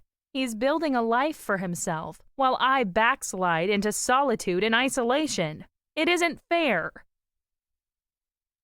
He goes up to his room, while I drag my weary footsteps to the kitchen. It's my night to do the dishes. They're all stacked up in the sink, waiting for me, like so many skeletons. Is this what I'm reduced to? Washing dishes while my son paints the town red? In a few minutes, he leaps downstairs, smelling of cologne and hair tonic.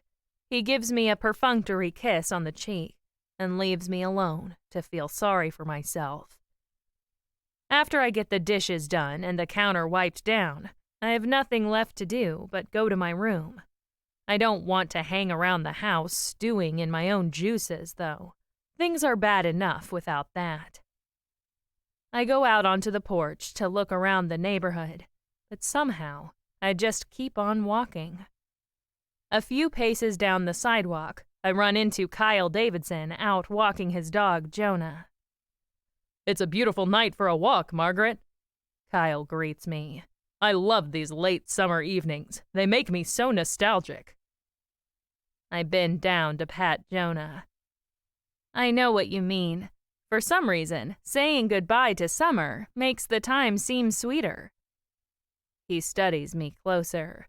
Are you okay, Margaret? You look a little drawn. My hand flies to my forehead. I guess I am. I have some personal stuff weighing on me. It's nothing serious. I'll get over it. You're resilient, but you're not superhuman. I don't care what anybody says. If you need help or support, all you have to do is ask. I know I'm not the only one who feels this way. You've done enough for all the rest of us. You've earned the right to lean on someone else for a change. I smile up at him. Thank you. You're right. I should lean on my friends for support. He squeezes my arm. We're more than your friends. We're your family. I never felt closer to any family than I do to you. My heart bursts open with fellow feeling. Thank you, Kyle. I feel the same way about you and all my friends in this town. I really appreciate your support. I better get home, but my door is always open if you want to talk about it. He heads off to his house. A minute later, the light turns on in the window. It beams a glow of warmth and hope into my dingy little life. I keep walking, but that chance encounter already makes me feel better. I shouldn't discount the connections I made in this town. A lot of good people around here have my back. I have to remember that. My footsteps lead me toward town. Unlike the neighborhood, Main Street yawns dark and deserted. all except the happy-go-lucky cafe, which is still open for business. I won't find any friends out haunting the streets now. All the business owners will be home by now. I lurk around the sidewalk and survey the shops and stores lining the street. The faces of each of my fellow business owners pass before my eyes. I know each of them like my own family. I can't imagine any of them killing Mark Sheridan, not even to stop him bulldozing their cherished businesses to build a strip mall. I stroll on down to the candy store just to peek through the window. Maybe that will give me a boost of energy. When I get there, I see a light on after all. It shines out of the back of the baker's dozen next door. I saunter over to the window and spot Sabrina Harris hard at work in the kitchen, all alone. When I gaze through the candy store window, I notice a piece of paper taped to the front door. I peel it off and read the words scribbled in curvy handwriting. He got what he deserved. Leave it alone. My blood runs cold. Why do all these murderers keep leaving me these inane notes? Don't they realize I won't leave it alone? Leaving me a note like this will only encourage me to investigate further. I slip the note into my pocket. A week ago, I would have texted David without hesitation to come on over and fingerprint the note and run a bunch of forensic tests on it. I won't do that now, though. Whatever's going on between us, I'm on my own investigating this case. I can kiss all those police resources goodbye. I cast another wary glance up and down the street and notice Bea Donahue walking toward me from the east.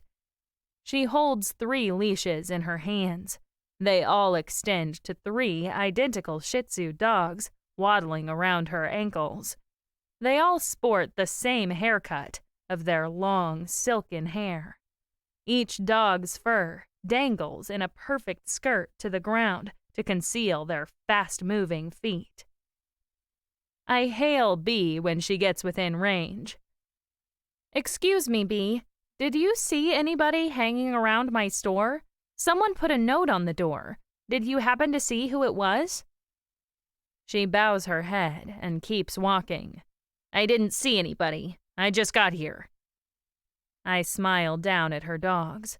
"What cute little dogs! I love the bows in their hair." I bend down to pet the nearest one, but it snarls and snaps at me. I spring away in alarm. "Don't try to touch them," Bea snaps. "They're champion show dogs. They're highly temperamental." I'll say they're temperamental. The dog backs away with its teeth bared. Bea turns her steps toward the toy store. I watch the little creatures scuttling around her feet. The next minute, a light blinks on in the toy store. Then another light streams through the windows upstairs, and the one downstairs goes out. Someone closes the curtains to cut off the light. I sigh in defeat. What am I doing out here all alone? I have to get home. I have a son. I have friends. Why am I moping around in a funk? I get ready to leave when I catch a glimpse of Sabrina in the bakery again. She takes off her apron and switches off the light. She leaves through the back door and comes through the alley into Main Street. Her eyebrows jump when she sees me. "Oh, it's you, Margaret. What are you doing out of bed at this hour?" I have to laugh. I guess I'm just thinking about stuff. "Let me guess. You're thinking about Mark Sheridan's murder. You never could leave a murder alone." I give a rueful grin. "You're right about that." "I just don't understand why everyone had to be so rude to him." She looks around town like she's envisioning her fellow business owners the same way I did. "You didn't have to agree with his plan to develop West End, but that's no excuse to assassinate a man's character." Who assassinated his character? I ask. Everyone. She waves her hand at the shadowy shop fronts. Mr. Stewart and Stacy Kuntz and Simone, for a start. They wanted me to shun Mark. I don't know if they wanted to drive him out of town or just shut down his development project, but they weren't nice about it. They said I shouldn't let him buy coffee and donuts from my bakery. They said I shouldn't even talk to him. I mean, how low can you go? He was still a human being. I wasn't going to ban him from my bakery just because he had a business plan. We're all part of the same community here. You're right, Sabrina, I reply. I agree with you, and I got the same thing from a few people. My son Zach didn't want me to sell Mark chocolate after he proposed to buy my store. You see? She points at me. I'm not the only one.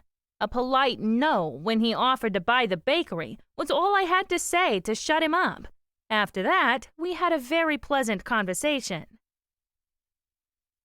Horace Bentley says Mark got belligerent toward him. He says Mark planned to buy up the toy store and the bookstore first to get his project started before he pressed the other store owners. He says Mark threatened and harassed him. Well, I don't know anything about that, Sabrina replies. I can only go by what he said and did with me, and he was polite. He took my refusal with grace and humor. He was really nice about it. He said maybe once the other storekeepers sold, I might be more inclined to do the same. Other than that, he just let it drop. He bought a coffee and donut from me. I was sorry to hear what happened to him. Interesting, I muse. You're one of the few that feels that way. She narrows her eyes. What are you thinking, Margaret? Do you have any leads on the killer? I wish I did. Maybe that's why I'm out roaming the streets at all hours. The killer is eluding me. I'm sure you'll find the person soon enough. She nods down the street. How about you walk me to the corner? I never get to spend time with you anymore. We're both so busy working, I never see you. I join her, heading down Main Street. Talking and walking with another person makes me feel human again. I guess I haven't been very social lately. I've been too occupied with my own stuff. I should get out more.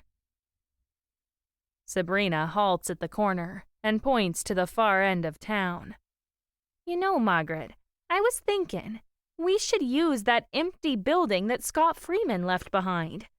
It's not doing anything but sitting there vacant. We should organize another community event, like we did with the street fair, only indoors. I spin around to gasp at her. That's a really good idea, Sabrina. We should do it. She breaks into a grin. Wonderful. You and me. What do you say? You're on. I throw out my hand, and she grabs it.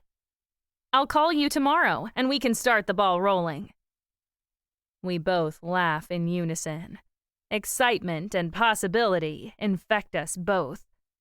All the darkness and despair of the evening evaporates. Sabrina beams at me and squeezes both my hands. See you later, Margaret. I can't wait to get started. Good night. See you tomorrow. She heads off for the western neighborhood, and I head east toward home. I spring every time I take a step. I'm not alone. I have people around me who care about me. I have a community, and that makes me strong and happy. Whatever happens between me and David, I'll be okay. I turn out of town into my neighborhood when a gray sedan comes whispering down the street from the highway. I barely have time to look toward it when I see David Graham at the wheel.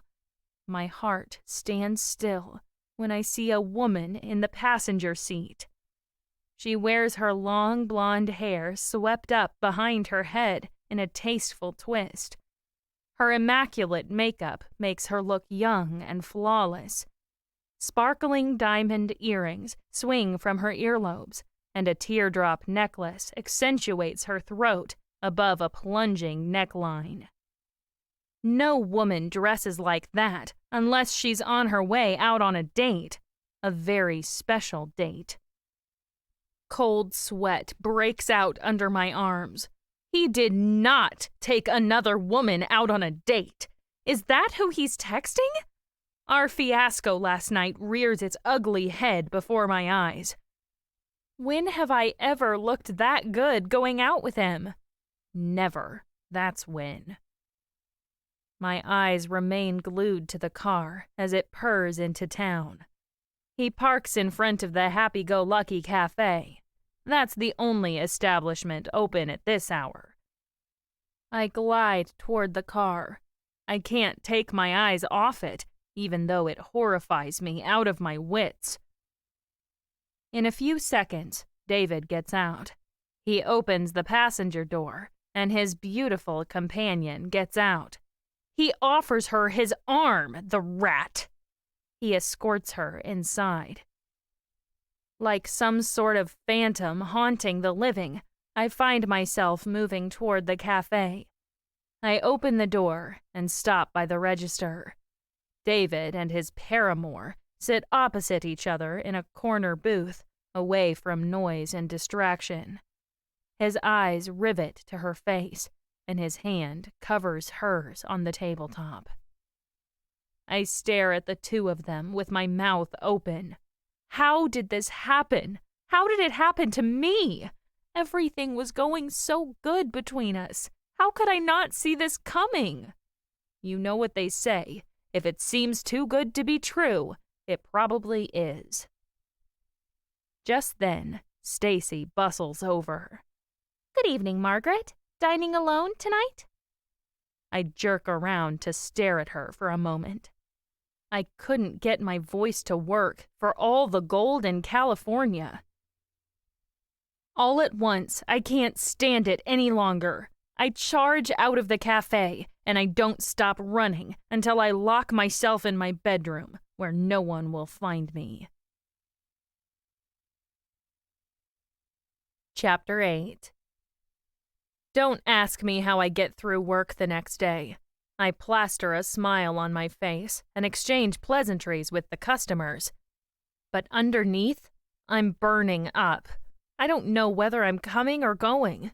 I don't know whether to be furious or heartbroken. On the one hand, I grieve the loss of everything David and I built over the last 6 months. I've never been happier in my life, and I have him to thank for most of it.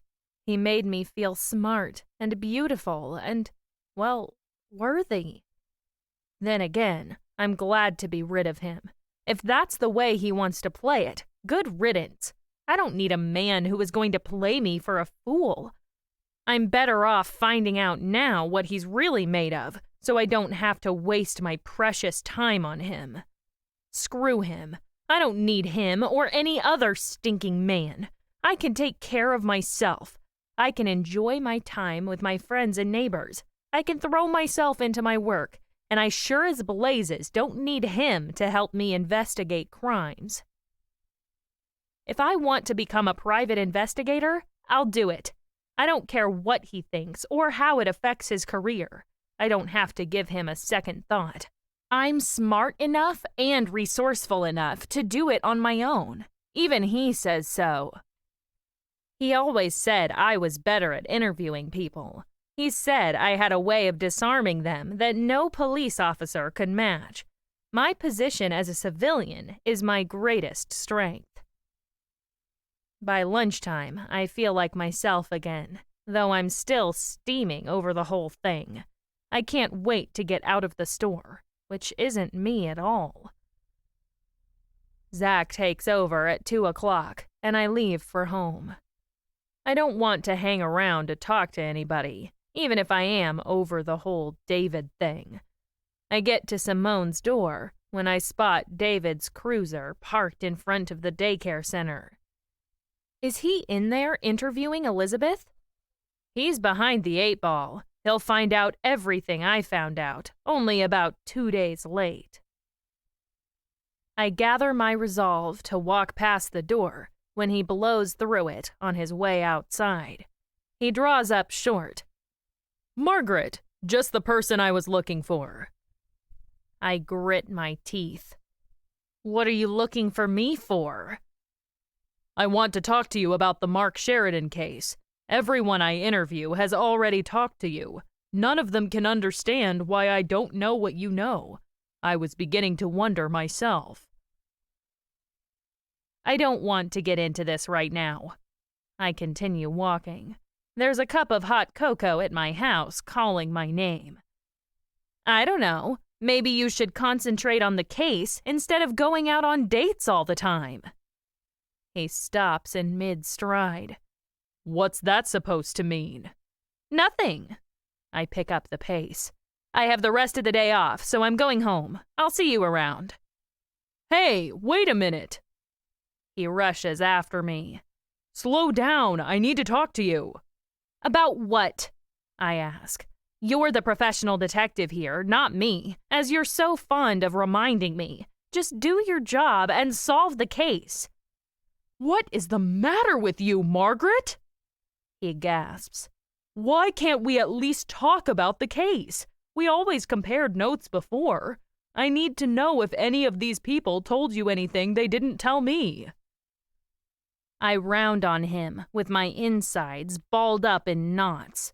Why does he have to keep hounding me like this? We're not working on this case together, David. If they told me something they didn't tell you, that's your problem. You run your case and I'll run mine. I spin on my heel. I want nothing more than to get away from him. Talking to him hurts too much. I hate to admit it, but I can't stay mad at him the way I'd like to. When I look at him, I want to cry. Why are you so mad at me? He asks. Is it because Mr. Stewart is my prime suspect? Is that what's bothering you? Mr. Stewart? I confront him. You think Mr. Stewart killed Mark Sheridan? Don't you? He asks. He's the only one with access to the dog shampoo, and the dog hair that turned up in Sheridan's dryer had the same soap residue on it. Who else could it be? Mr. Stewart did not kill Mark Sheridan, I declare. I don't care what you say. It isn't true. Jesus, David, you know Mr. Stewart as well as I do, if not better. You know he couldn't hurt a flea. If you're so convinced of that, why don't you share your information with me? He returns. Let's put our heads together and come up with some other option. I clench my jaw so hard my teeth chatter. You put your head together with someone else. I'm finished. I start walking again, too upset to see straight. He hesitates a moment. Then he runs after me. For the love of God, Margaret, will you please tell me what I did to make you so mad? You lied to me, okay? I roar. You bald-faced lied to me. How the Christ am I supposed to trust you ever again? You're a two-faced lying sneak, David Graham, and life is too freaking short to put up with that crap. Have a nice life and leave me the heck alone. He tries again to follow me. When did I lie to you? What did I say? Please tell me, Margaret. Please, can't we just talk about this? You lied to me yesterday when you said you had to work on the case instead of going out with me, when you were really going out with some blonde from God knows where. I saw you, David. I saw you driving her to the Happy-Go-Lucky Cafe in your car, and I saw you holding hands with her in the back booth in the cafe. So don't give me that line of BS about what did I do? You're a lying, sneaking cheat. I should have known you were too good to be true. You sweet-talked your way into my life, and now you can sweet-talk your way right out of it. You lied about those texts you got during dinner, too. You lied from beginning to end, and I'm done with it. As mad as I am, I can't walk away. I stay put to watch the fallout of my explosion. He reels in shock. He gapes at me and staggers back. He collides into a parked car and slumps against it. He stares into space, utterly aghast. I observe his features go blank and empty. I've never seen him like this, but I can't regret hitting him as hard as I did. I want him hurting the way I'm hurting. I want him devastated and destroyed. Maybe then he'll understand what he did to me. He blinks in a stupor for a few minutes. Now that I got that load off my chest, my anger cools. Now I just hurt. "I'm sorry," he mutters. "I should have told you the truth from the beginning. I just didn't know how to broach the subject. I thought I could think it over for a few more days before I had to face you with it. I guess I have no choice but to tell you now, even if it doesn't make any difference." I don't say anything. I'm way past that now. I don't care what he says. I trusted him, and he shattered that trust in an instant. I don't know if I can ever trust him again. He shoots me a quick glance. "I told you before that my wife died of cancer. It progressed really fast. She went through a few months of chemo before she died, but the tumor was growing too fast. I was still on probation with the police department. I was on shift one day, and she went into the oncology clinic for her chemo appointment. When I got off work, she still wasn't home. I got worried, so I called down to the oncology clinic. They told me she went into the seizure in the middle of her treatment. They called the ambulance, and they referred me to the emergency department at Peterborough Hospital." Now that he's talking, I can't even stay mad at him. I listen in stunned silence. So whatever's been going on with him has something to do with his past. He still won't look at me. He locks his gaze on something in the distance. He doesn't even know I'm there. "When I called the hospital, they told me she was dead. I went numb. I don't even really remember the next few weeks. I went to work, and I went home. I stumbled through the motions, just trying to survive." I look over my shoulder. I want to go home. I don't want to listen to this. His head swings up, and he looks at me for the first time.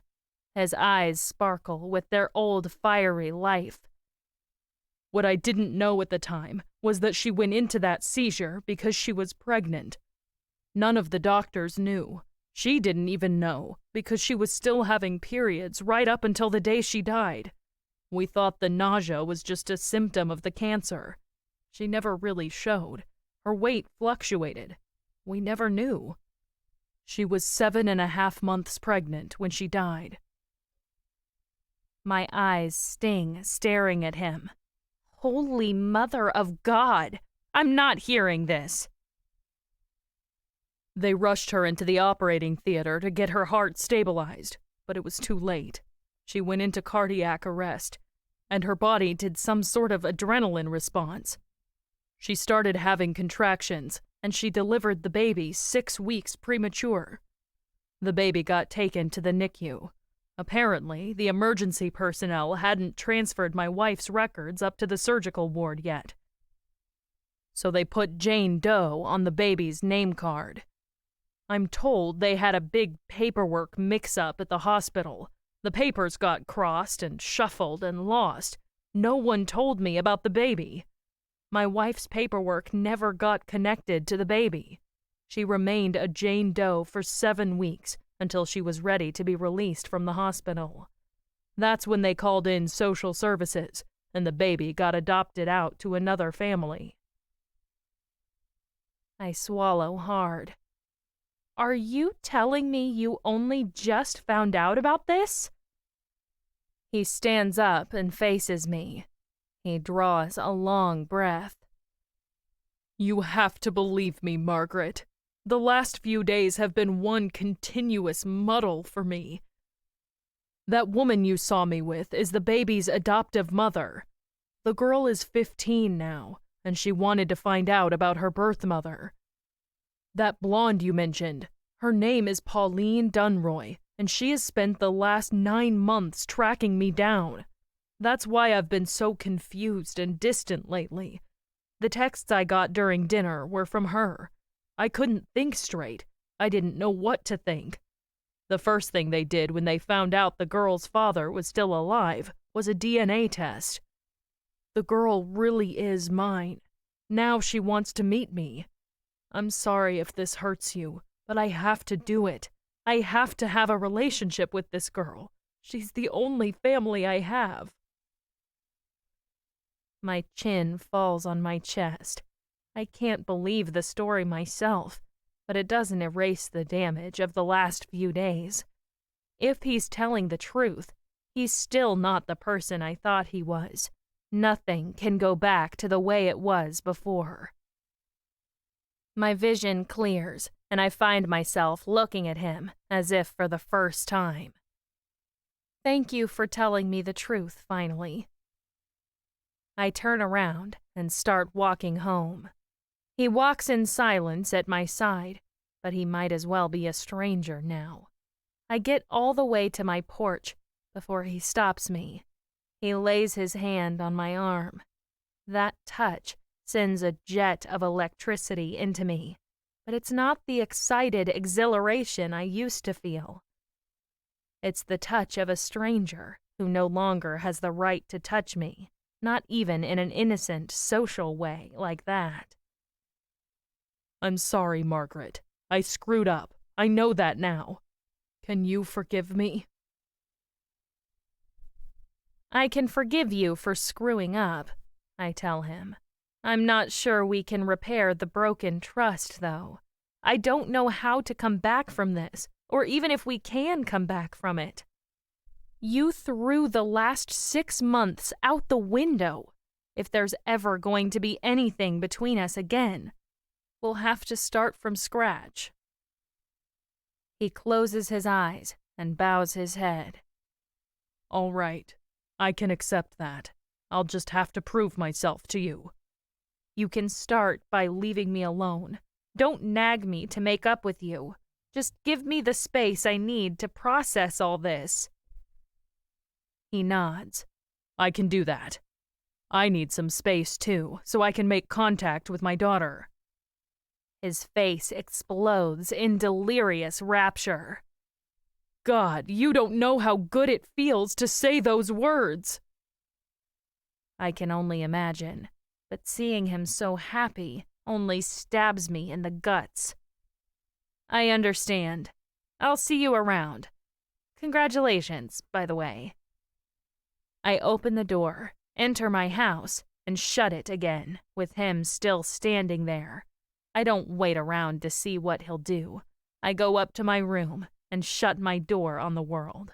I lie face down on the pillow, bury my face in the feathers, and burst into tears. Chapter 9. I wake up at 3 o'clock the next morning and lie awake in the dark.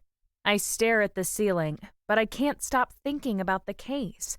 I ought to be thinking about David, but my mind won't stay focused on him. I'm not mad at him anymore. I know why he did what he did. I know we both need to take some time off. We got really close over the last few months. Now we're going into a hibernation period. Maybe that's for the best. At least I know he's not a cheater. When I think back on the events of the last few days, it all makes sense. Even so, he's a stranger to me now. I don't feel the same thrill about him. I don't feel anything. It's as if the last 6 months never happened. I was never in a romance with him.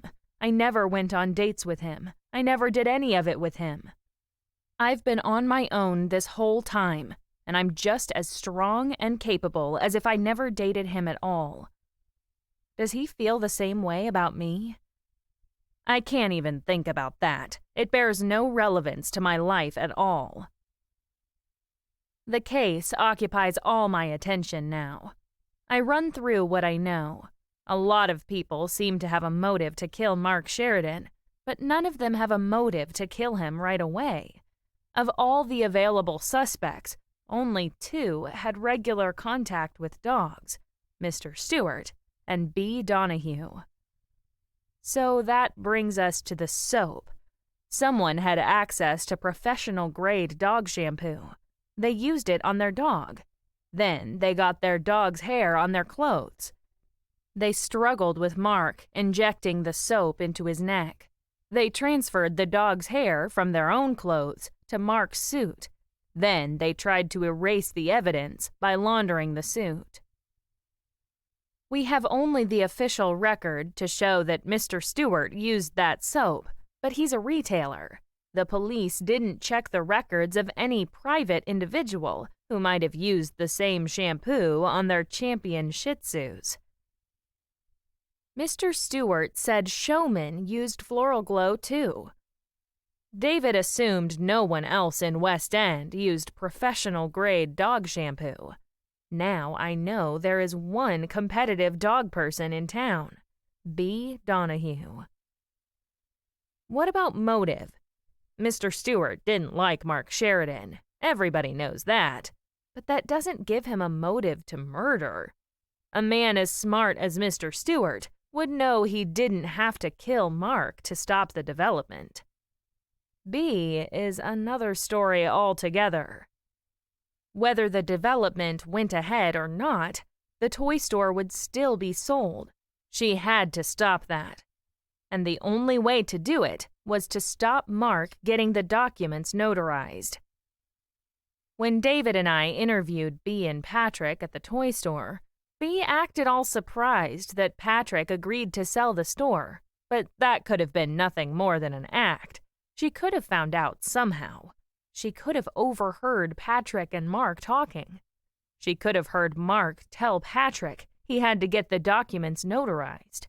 She would have been in a hurry. She must have been if she got dog hair on the victim's clothes. She grabbed whatever she could lay her hands on, and that was the dog shampoo. I bolt upright in bed. I have to connect her to that shampoo. None of this means anything if I can't show she used it on her dogs. I swing my legs over the side and slide into my slippers. It's 4 o'clock in the morning. I pull on my bathrobe and cross the room to retrieve my laptop. I open it up and get on the internet. I search Floral Glow dog shampoo and come up with a list of suppliers. There's one in Hartford, nothing in Peterborough. Dang, I wish I could talk to David right now. I could really use his information about where Mr. Stewart gets his soap. I won't see David anytime soon, though. I lost that one. I guess I have to finally admit to myself that I blew it as much as he did. If I hadn't told him to leave me alone, we might be able to talk about the case like civil adults. I push that thought out of my head. I can't go pining over him right now. I have to find out where B buys her dog shampoo, if she buys it at all. The trouble is, with the internet, she could be ordering it from anywhere. She could be ordering it from Thailand and having it delivered to her door. West End is so small, she would have to be getting it shipped in from somewhere, even if it's just from Hartford. No one at the Hartford supplier's office will tell me if she's on their list of customers either. No one will. I'm stuck with nothing except for one thing. My mind spins in 1,000 possible scenarios. I could saunter over to the toy store and straight up ask B what she uses to wash her dogs. That might tip my hand, though, that I consider her a suspect. That's the problem with reinventing myself as a private investigator. Everyone in West End knows about it. They all consider me a detective equal to David Graham. If I go around asking questions, they all assume I'm investigating a murder case. In a way, my own reputation ruins my ability to fly under the radar. I can't put people at ease because they all know it's related to the investigation. I snap my laptop shut and get up. I'm not making any progress sitting around in the dark. I get dressed and go downstairs. Zach is working at the store today, so I have the whole day to myself. We have a routine worked out now. Whoever's day off it is makes breakfast for the one who has to work. That means I can't leave the house until he does. I have to make him breakfast and clean up while he opens the store. Oh well, I can't do any detective work now anyway. Everything will still be closed, and all the suspects and prospects will be at home dealing with their own families. I make a pot of coffee and help myself to a cup while I plan out my day. I won't sit around weeping over David Graham, that's for certain. I have a life to lead. I have plenty of time on my hands, so I get out the waffle iron. I make waffles and savor 2 to myself before Zach comes downstairs. I put a plate on the table for him, a cup of coffee just the way he likes it, along with the butter and maple syrup. He eyes me with his head on the side. Are you okay, Mom? You look like the cat that ate the canary. I gasp in surprise. I'm fine. Why? You look especially happy this morning. I don't think I've seen you like this since you started dating Detective Graham. I blush at the mention of David. I still haven't told Zach about the breakup. I should do that, but for some reason I just let it go. How can I be happy about breaking up with David? When I think about it, I realize I am happy. I'm happier than I've been in a long time. Maybe I'm only just realizing how truly free and independent I am. For the first time in my life, having a man or not having a man doesn't matter. This is my life. It's good whether David's in it or not. I change the subject. What about you, sweetie? I hardly ever see you anymore. He bows his head over his waffles and... Is that a blush I see on his cheeks? Is that an embarrassed smile curving his lips upward? It's nothing, Mom. I've just been spending a lot of time with my friends. So I gathered, I reply. Are they local? Some are. Some are from Peterborough. That's why we go down there so much. What do you do when you go down to Peterborough?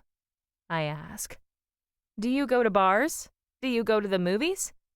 You said you went paintballing the other night. Most of the time we go to see local bands play. He shrugs and does his best to suppress that smile, but it won't stay hidden. What's going on with him?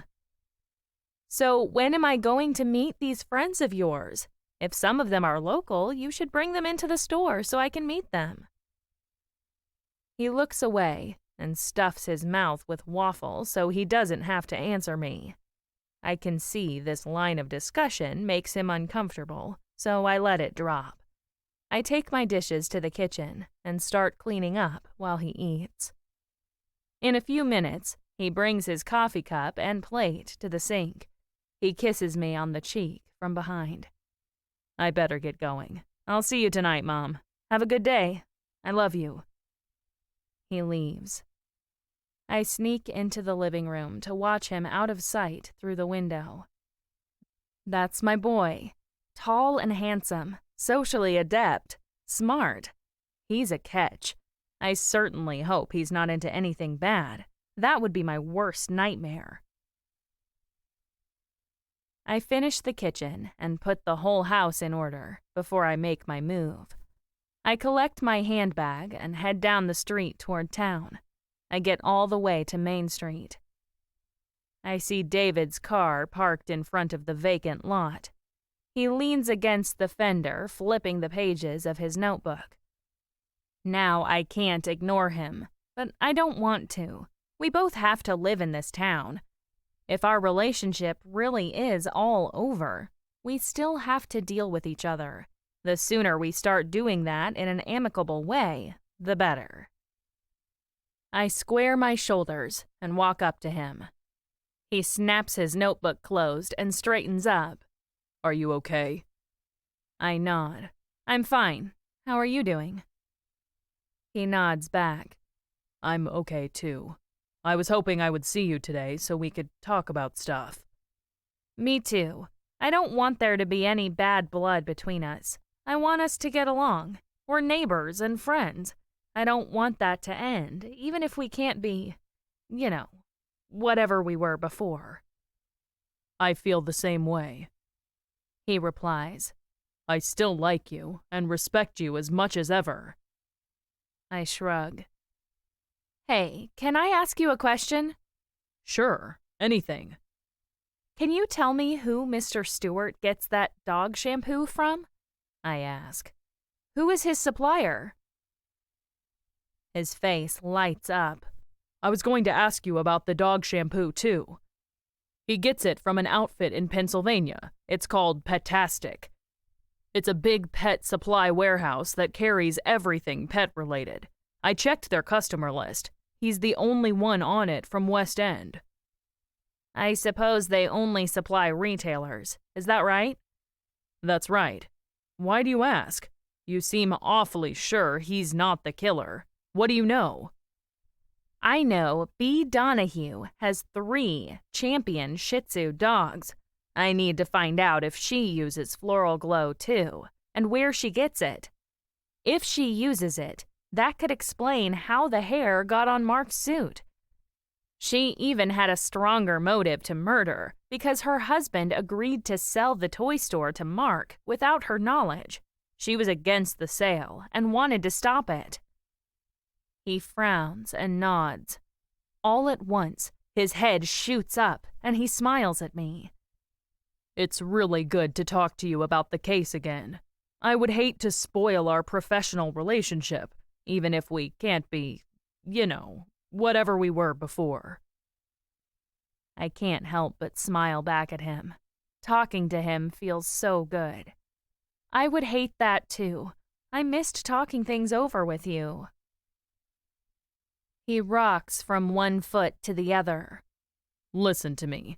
Can't we just work on the case together as friends? I'm not asking you to put aside what happened between us. I know you wanted me to leave you alone and give you some space. I'm just asking as a friend. We both get a lot out of working together. Let's just keep it going. I promise I won't pressure you to go back to the way things were before. I give you my word of honor, I'll never even mention it. We'll work on the case and nothing else. In a fraction of a second, the weight of care and oppressive responsibility lifts off my shoulders. I never realized how much I needed this. All right, I'd like that. Great. He claps his hands. Now, where were we? We were finding out if B uses Floral Glow, I reply. And if she does, where she gets it. Right. What do you think? Any ideas? I bite back a grin. Well, now that you mention it, I was thinking of using my interviewing skills to disarm my subject. I was thinking of talking to Patrick about it. He doesn't know I suspect B. He'll tell me all I want to know about B and her dogs, and what soap she uses. David's eyes flash open. Then he shakes his head. That's brilliant. I'm sure glad we're working together on this. I could never come up with a strategy like that. I don't know how brilliant it is, but I need you to do something for me. Name it, he barks. I'm at your command. I need you to find out who Mark Sheridan's lawyer was. I need you to find out if Mark got the purchase agreement for the toy store notarized before he died, or if he forwarded the documents to his lawyer for review, or what. Patrick says he doesn't have a copy of the purchase agreement. Depending on where it is and how far it has progressed, it may still be legally enforceable, which means B killed him for nothing. He points in my face. If B killed him, you mean? Right, if. He looks away. Then he peeks at me out of the corner of his eye. I'm glad you explained why you don't suspect Mr. Stewart. I understand now. I shuffle my feet. Look, I'm really sorry I called you a liar and a cheat. That was wrong. No, I was wrong to hide it from you. I should have told you the first time something came up. I should have trusted you. I'm sorry about that. It's my fault we got so screwed up. I take full responsibility for it. You had every right to call me a liar and a cheat. I am one. No, you're not, I told him. You're a good person. Anybody in that situation would have done the same thing. I realize that now. I appreciate you saying so, but it doesn't change anything, does it? We're still back at square one, aren't we? I look away. Yeah, I guess we are. Well. He claps his hands again. In that case, we better get cracking on this murder. You go pick Patrick Donahue's brain, and I'll go find out about Sheridan's lawyer. I'll see if I can locate the purchase agreement. He starts to walk toward his car and looks back at me. Thank you, Margaret. What for? For being a good friend, he replies. I appreciate you, and I value your judgment and your help. I just want you to know that. He gets in his car and drives off. That conversation didn't go the way I expected. It went 100 times better than I ever dared to dream. He left before I could express my appreciation for him and his help too, but I sure feel it now. I really hated the prospect of working on this case alone. While I stand there mulling it all over, Bea Donahue comes out of the toy store, leading her dogs on their 3 identical leashes. With their skirt haircuts concealing their legs, the dogs appear to glide along the ground.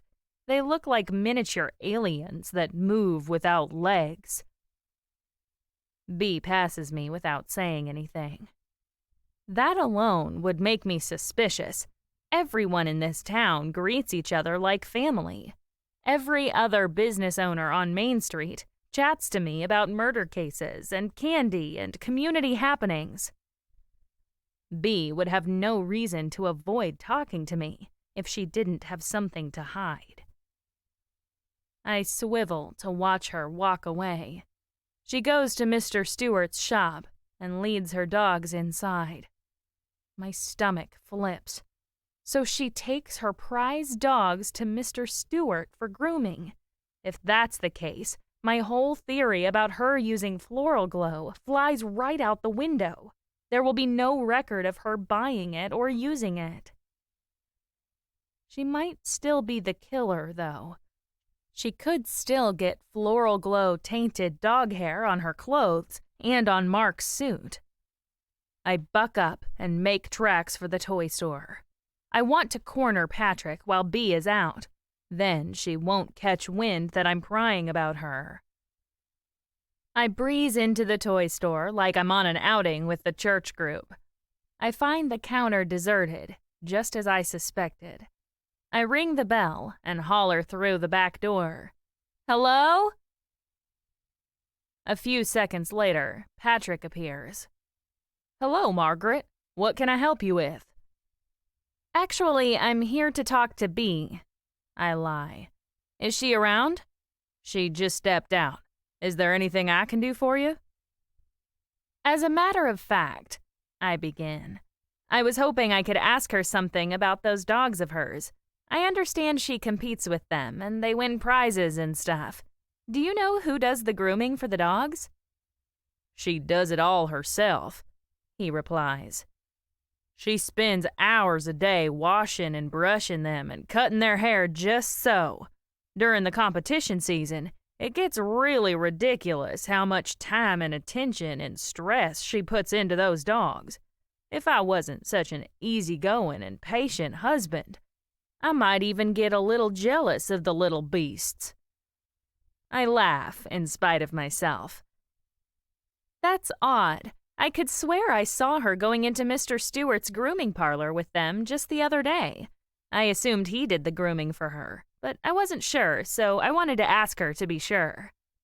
Nope. he clips. She does it all herself.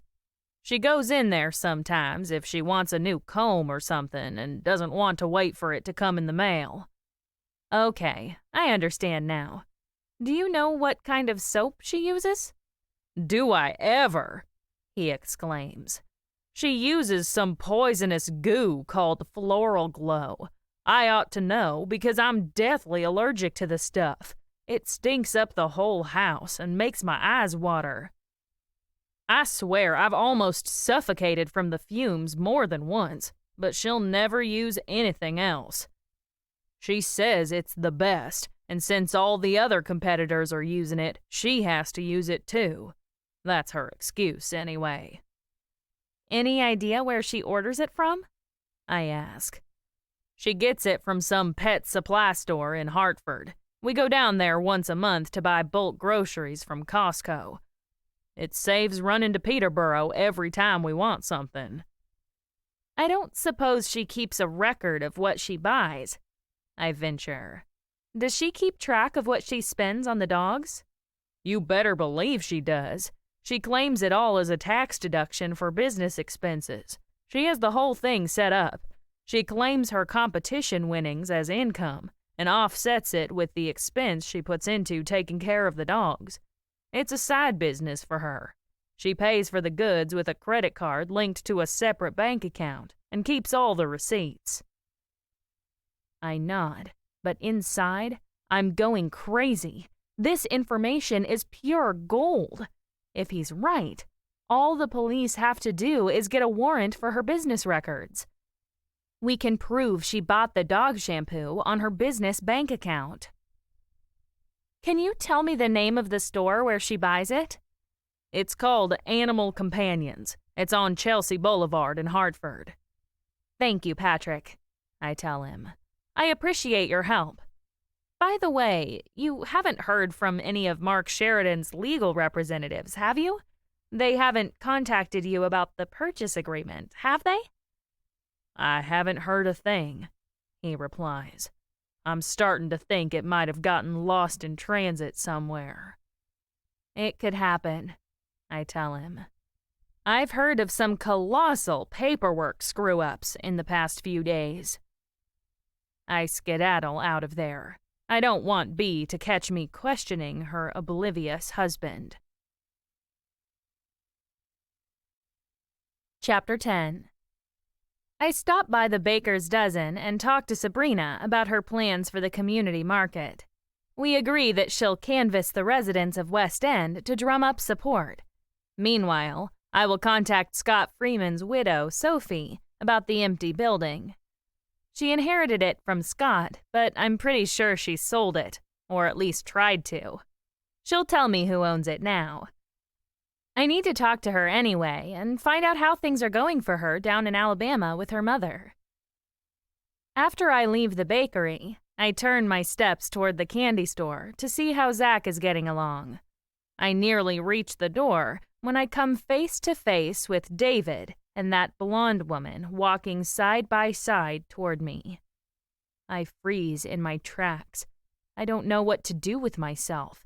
I can't even move aside to let them pass. David has a similar reaction. His eyes bug out of his head, and he stops in front of me. The woman frowns at me, waiting for me to get out of the way. She has no idea what's going on. For a painful moment, David and I stand transfixed and staring at each other in mute shock.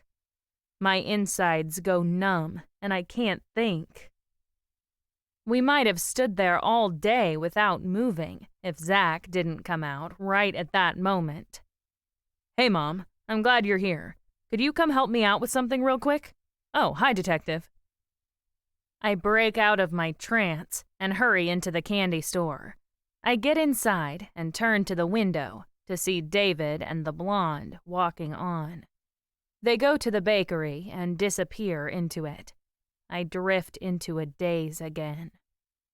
David is moving on with his life, the same way I am.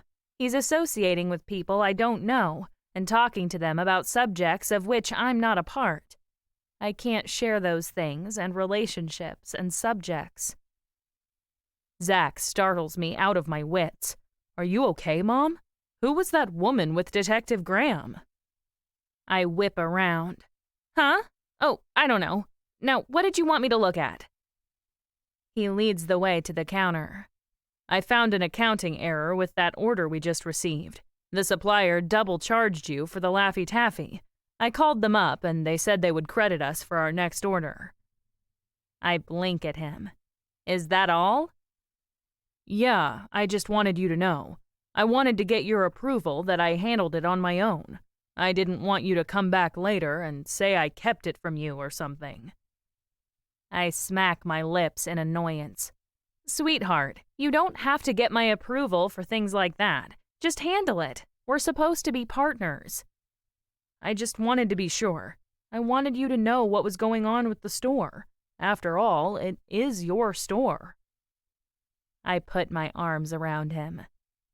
I never felt so good to have him as a son. I thank the stars I'm not facing this transition away from David by myself. I have so many good, loving people around me, and Zach is the most precious of them all. Thank you, sweetie. Thank you for handling it. That's one less thing I have to worry about. I'm so glad you can take care of these things on your own. I mean that. I get out of there and head for my house. I ought to be checking in with David about what I found out, but I can't go near the bakery with that woman around. She might not be the other woman to me, but she's still an unknown quantity. She represents everything he's doing that I can't be a part of. I get back to my house with my dignity intact. At least, I hope it's intact. I can comfort myself that encountering me on the streets of West End with another woman on his arm causes David as much distress as it causes me.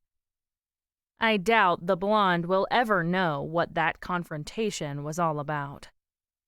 I have to stop thinking of her as the blonde. She has a name. I definitely shouldn't call her David's daughter's adoptive mother. That would be asking too much. I fetch my laptop from my bedroom and search animal companions.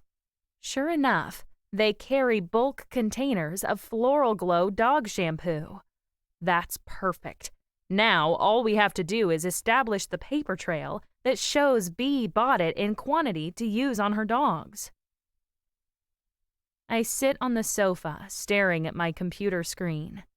I'm done searching the internet, but something stops me from turning it off. I could be out in the garden getting the early leaves raked out of my flower beds. I could be mulching my plants for winter. I could be doing a lot of things instead of staring at my browser. For no particular reason, I navigate to the address Zach gave me. I sit there looking at the web page. Margaret Nichols, private investigator for hire. That's me. I don't have to worry about getting David's approval. Not that I ever did. He always supported me. If I want to be a PI, he would be the first to back me up. The first after Zach, that is. Now I am one. Patrick Donahue hired me to investigate Mark Sheridan's death. Now I'm working with David anyhow. I haven't lost anything. I noodle around the web page for a while, but I'm okay with it. I can call myself a PI. I don't even mind taking money for it. How the times they are a-changing. I shut my laptop, but I still don't move. I sit there for a long time. I feel different, not just in my mind, but in my flesh and blood. My body feels different. I've evolved into something different. I'm not just a candy store owner anymore. I'm not just a refugee from a bad marriage trying to scrape a few pennies together to get through the day. I'm a private investigator. I have skills and abilities and resources. I'm something. I'm somebody. I slide my laptop onto the coffee table and get to my feet. I look out the window for an equally long time. I let this new reality sink in. When I wander out into the garden, I do it as a different person. Can everybody tell? Can Zach tell I'm different? The sudden realization hits me. They already know. Everybody already knows. I'm the last to wake up to the fact that I'm so much more than I realized. Everyone in town already treats me like a PI. They already know I have skills and abilities. They know I'm something and somebody. I'm the last person who thought I was nothing but a refugee trying to make a living. I go out onto the back porch and pick up my pruners. I putter around my garden, doing a few mindless tasks, but the life-changing comprehension won't leave me alone. I'm already there. I have arrived at the destination I never thought I'd reach. I'm the person I never dared to dream I would become. I can walk through this town with my head up. I can talk to anyone I meet. I can call on my friends and acquaintances for help when I need it. I have nothing to be ashamed of. Why did I ever think I did? A few hours later, I go inside to make dinner. Everything I do feels different. Every sensation feels different. Items and utensils in my kitchen look different. I move differently. I can never go back to being the person I was before. Maybe I had to break up with David to feel this way. Maybe my feelings for him were holding me back. If that's the case, I can finally be glad that things turned between us the way they did. I'm a PI, and I wouldn't be if I was still with him.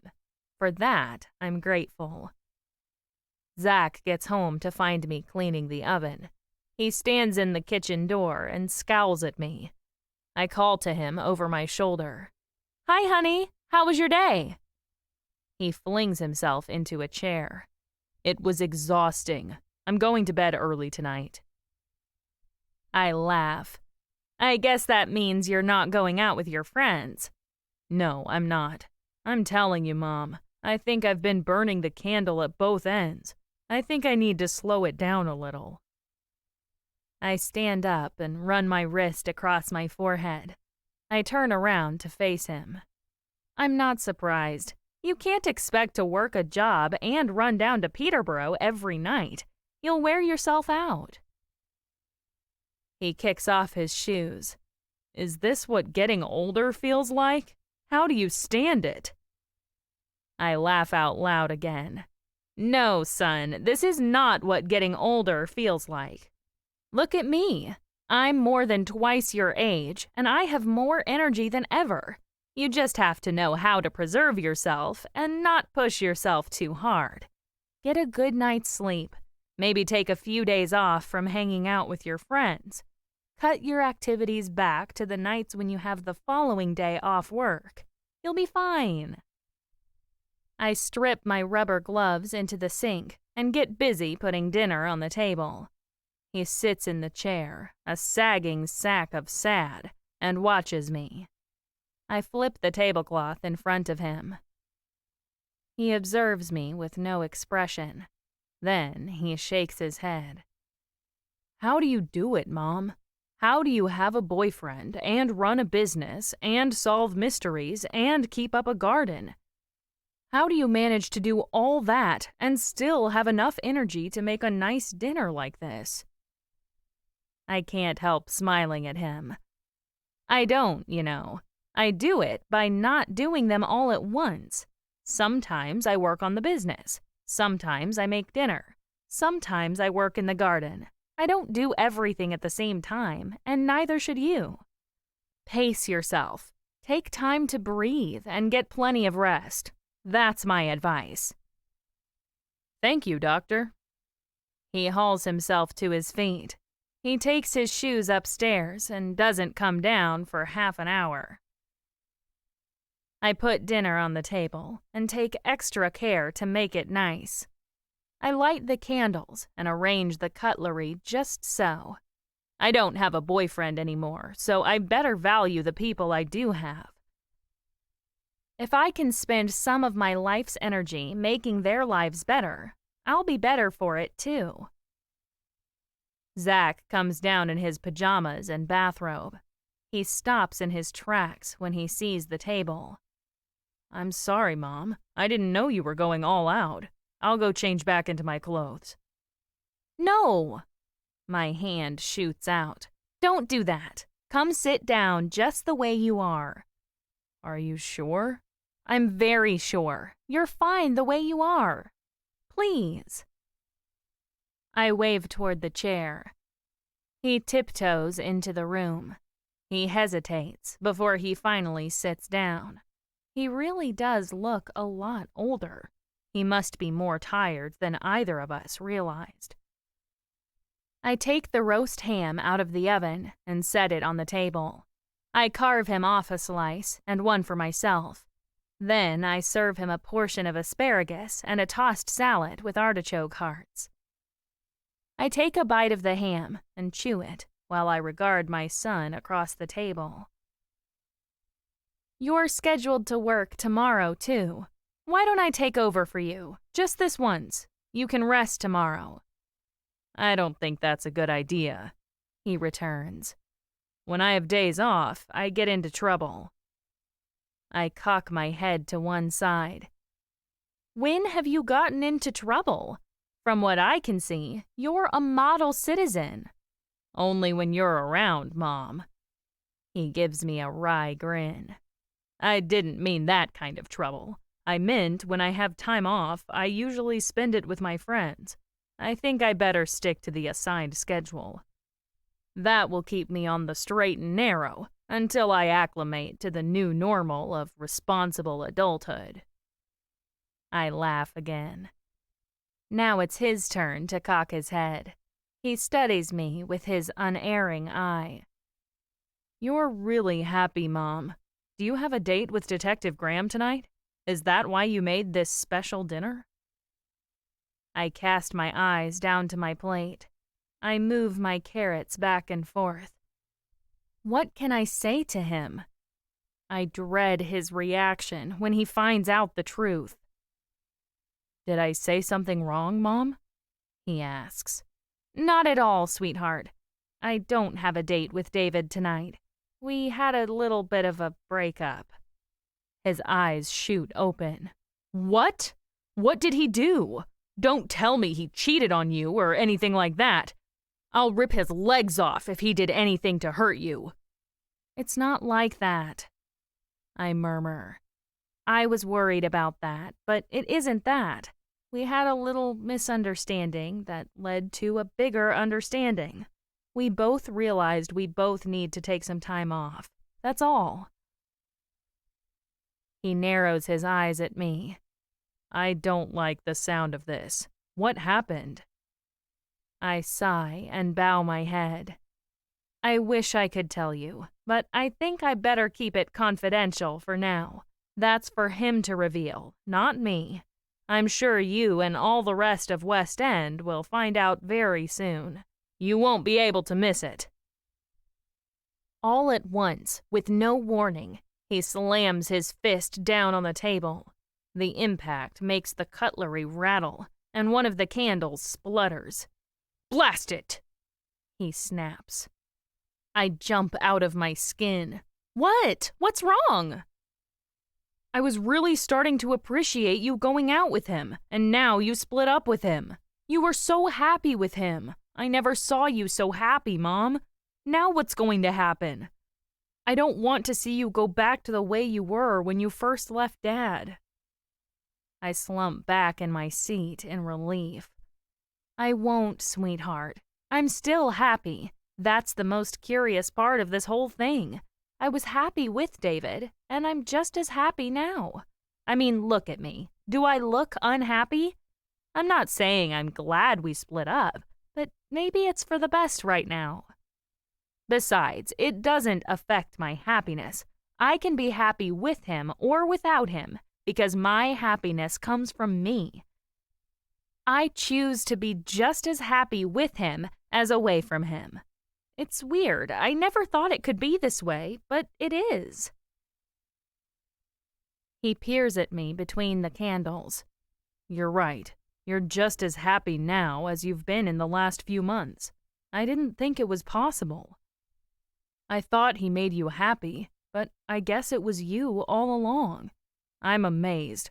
I guess you're right. It is a good thing. Maybe it isn't a good thing, but it isn't a bad thing. It certainly won't be the end of me. That's good, he replied. I like to see you like this. I like seeing you happy. Now you'll have to excuse me, Mom. I have to go upstairs and pass out. I hope I see you in the morning. He climbs to his feet and shuffles out of the room. The next minute, he disappears up the stairs. I hear his tread going down the hall and ending in his room. The house falls silent. I'm alone at the dining room table, eating a candlelight dinner with myself.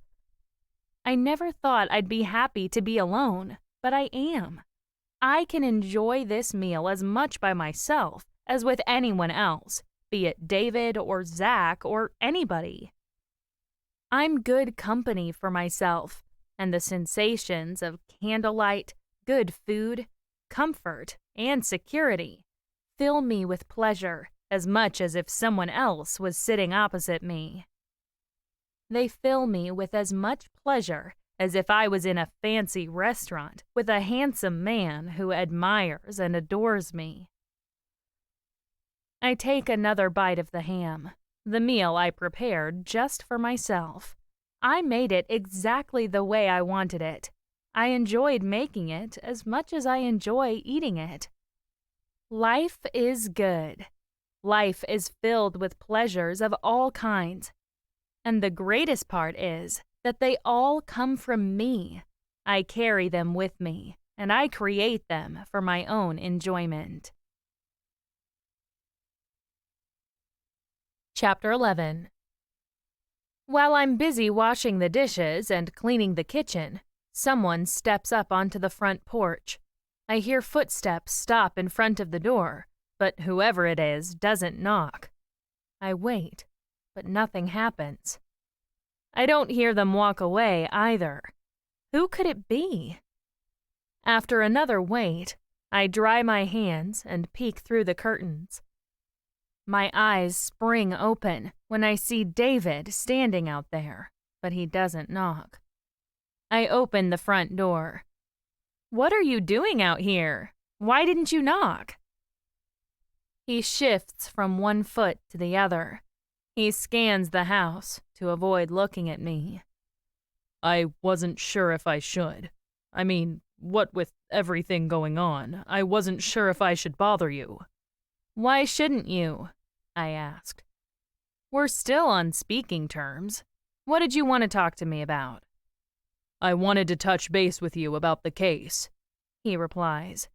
I've been going out of my mind wondering if I should come over. Even when I walked up here from the car, I wasn't sure I should pester you at home. We agreed to give each other space. I wasn't sure I should come to your house to ask you about something trivial like that. Trivial? It's not trivial. Come inside. We can talk about it. I stand back and hold the door open, but he doesn't venture forward. I don't know if I should. You don't know if you should, but I'm telling you to, so that should make up your mind. Come on, you're letting all the cold air in. He hesitates a moment longer before he crosses the threshold. I start to enter the living room. Sit down. He hangs around the entry and fidgets. Finally, I can see he's not going to get comfortable anytime soon. Fine, I tell him. You can lean against the kitchen counter while I finish the dishes. That makes him relax a little.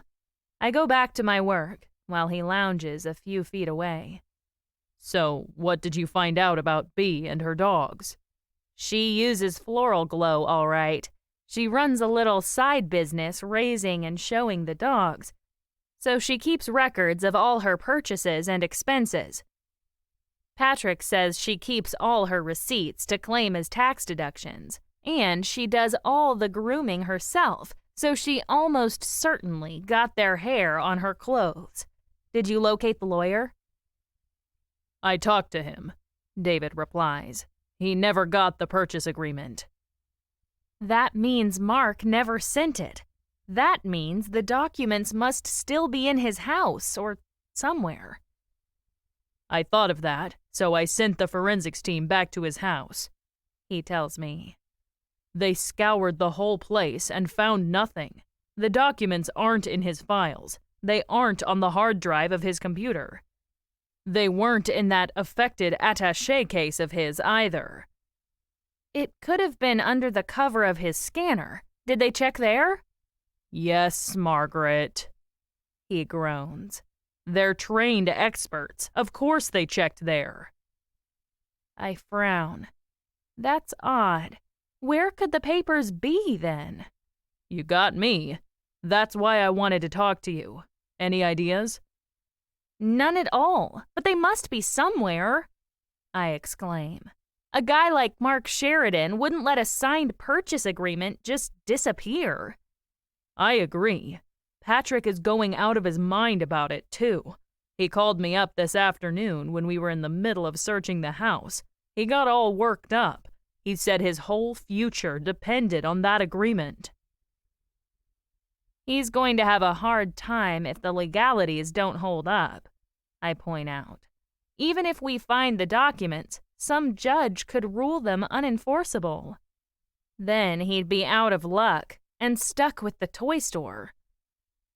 That's what I told him, but he was too hysterical to listen. Then I fielded a separate call from B about the same thing. She wanted to know if the agreement was legally binding and if there was any way out of it. I told her we still hadn't been able to find it, but if we did, its legal efficacy would depend on the judge in question. I told her to consult a lawyer about it, and she got her nose all bent out of shape. She started yelling at me, so I could hardly understand a word she was saying. I stare at him with my arms submerged up to the elbow in soapy water. Wow! I'm telling you, Margaret, he continues. I've had one doozy of a day. I finally asked her what the big deal was. I said, "You're half owner of the toy store. All you have to do is refuse to sell it, and the purchase agreement is worthless. Since you didn't know about Mark's arrangement with Patrick, the purchase agreement is no good anyway, because it only has his signature on it." What did she say to that? He puffs out his cheeks and passes his hand across his eyes. Then she really hit the roof. She started screeching into the phone that Patrick owned the toy store exclusively, and that he could sell it out from under her and she wouldn't be able to do anything about it. I stare at him with my mouth open. Oh my goodness, she's a lot more emotionally invested in this than anyone else on Main Street. Yeah, I'm really coming around to your theory that she's the killer. We only have one problem. We still can't locate the purchase agreement. We need that to prove she had a motive. I'm wondering if she already destroyed it. How could she? I ask. She wouldn't be so worked up about it if she had. I thought of that, but how can it not be in Mark's possession unless someone tampered with it? It doesn't make sense. I turn back to the sink. I go through the methodical rhythm of soaping the dishes and setting them aside. I really don't know. We'll have to come up with some other explanation for what Mark did with the documents. He turns away. I shouldn't have come over. I'll leave you alone. I just really needed to talk to you about this. I'm sorry I intruded. You didn't, I insist. You're welcome here any time. We're still friends, even if we're not going out anymore. He nods down at the floor. I knew you'd say that. You're too nice not to. Oh, come on, David. I fire back. We're both adults. Something came up. That's all. No harm, no foul. We both have our own lives. You have your work and your daughter and everything related to that. I have a son and a business. We can still help each other out. I don't want you to ever feel the need to stay away. We'll keep working together on the case. He nods again, but he doesn't look happy. I know. It just sucks. I wish things hadn't changed. I wish they were back the way they were before any of this started. Don't wish that, I tell him. You're going to be happier because of this. You're starting a new chapter in your life. We had to close one door to open another one. You'll see. You would see it that way. You're always positive. Why aren't you? I ask. You're the same person you were before we met. You'll take care of yourself. You'll find a way to build a life you love. I know you will. That's just the thing. I realized today I don't want another life. I want what we had. I realized it when I was walking down Main Street with Pauline, and I ran into you on the way to the bakery. I would have given anything to be going there with you instead of her. I just wanted to be with you and to talk to you the way we used to. Nothing is stopping you from doing that, I reply. I'm still here, and I'm still your friend. Just friends, he murmurs. I threw away the best thing I ever had. And for what? For your daughter, I tell him. That's what for, and that's no small thing. It's huge, and I understand why you did it. It's for the best, you'll see. He pushes himself off the counter and shakes his head. It's going to take a lot to convince me of that. I better be going. You have a pleasant evening without me. Before I can protest, he strides out of the house. A second later, I listen to his boot heels clipping over the porch and down the path to the sidewalk. His car hums out of the neighborhood, and silence envelops everything again. Part of me wants to tell him I won't be having a pleasant evening without him. I don't want him to think he was something superfluous in my life. Then again, I will be having a pleasant evening without him. If I'm just as happy having broken up with him, does that mean he was superfluous? Does that mean I never really cared about him? Why am I not heartbroken and depressed without him?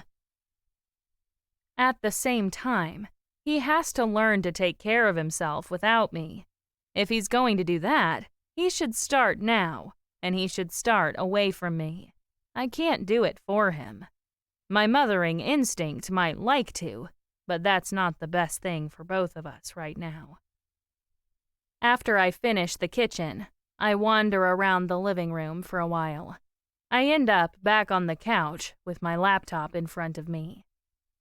I tootle around on the internet. I go back on my own website. I stare at the homepage. That's me.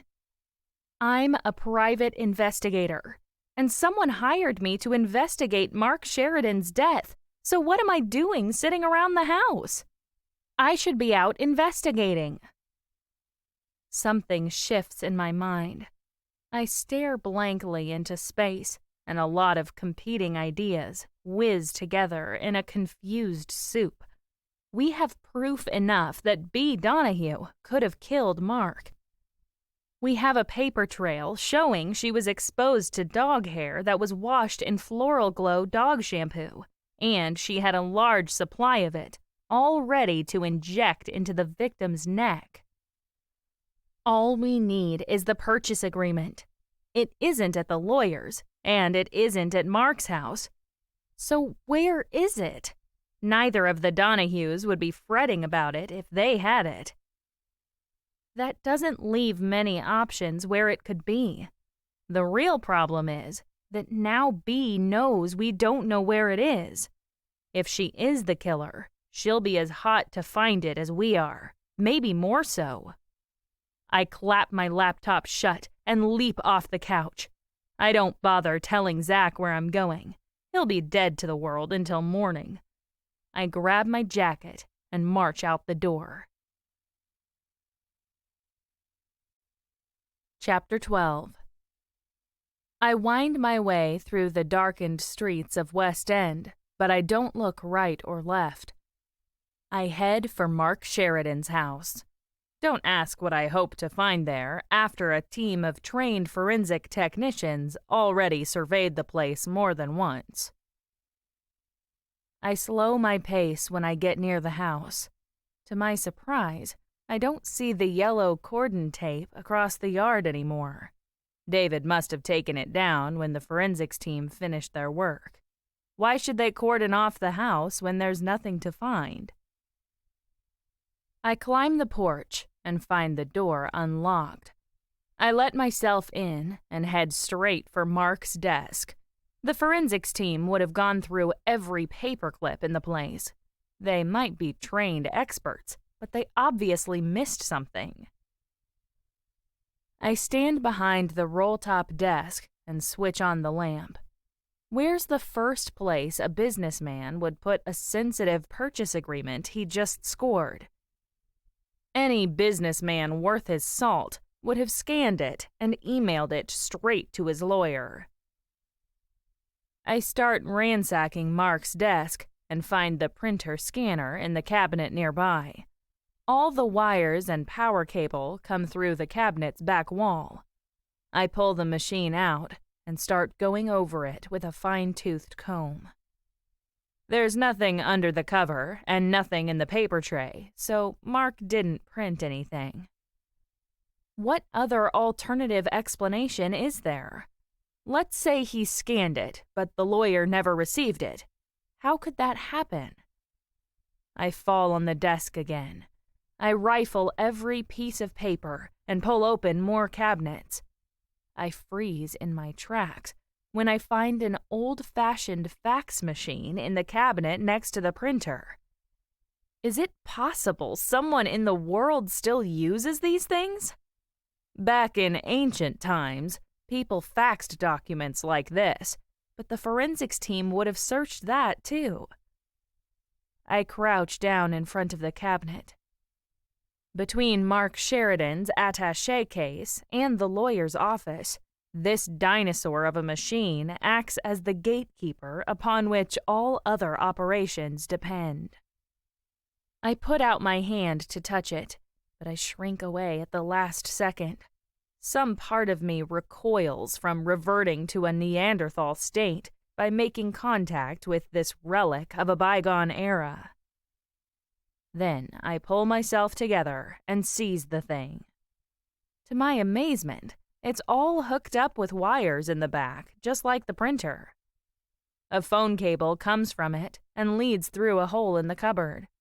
When I push the power button, lights come on and the thing starts beeping.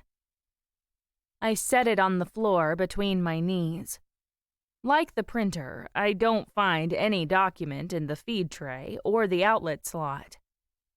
I flick through the stack of blank paper ready to glide into the machine. What am I doing? This is getting me nowhere. Just then, an alarm sounds on the display screen. A blinking icon of a fax machine with paper sticking out winks on and off in front of my eyes. An error signal flashes and disappears. I can't understand the signal, but I understand that icon. The machine is jammed.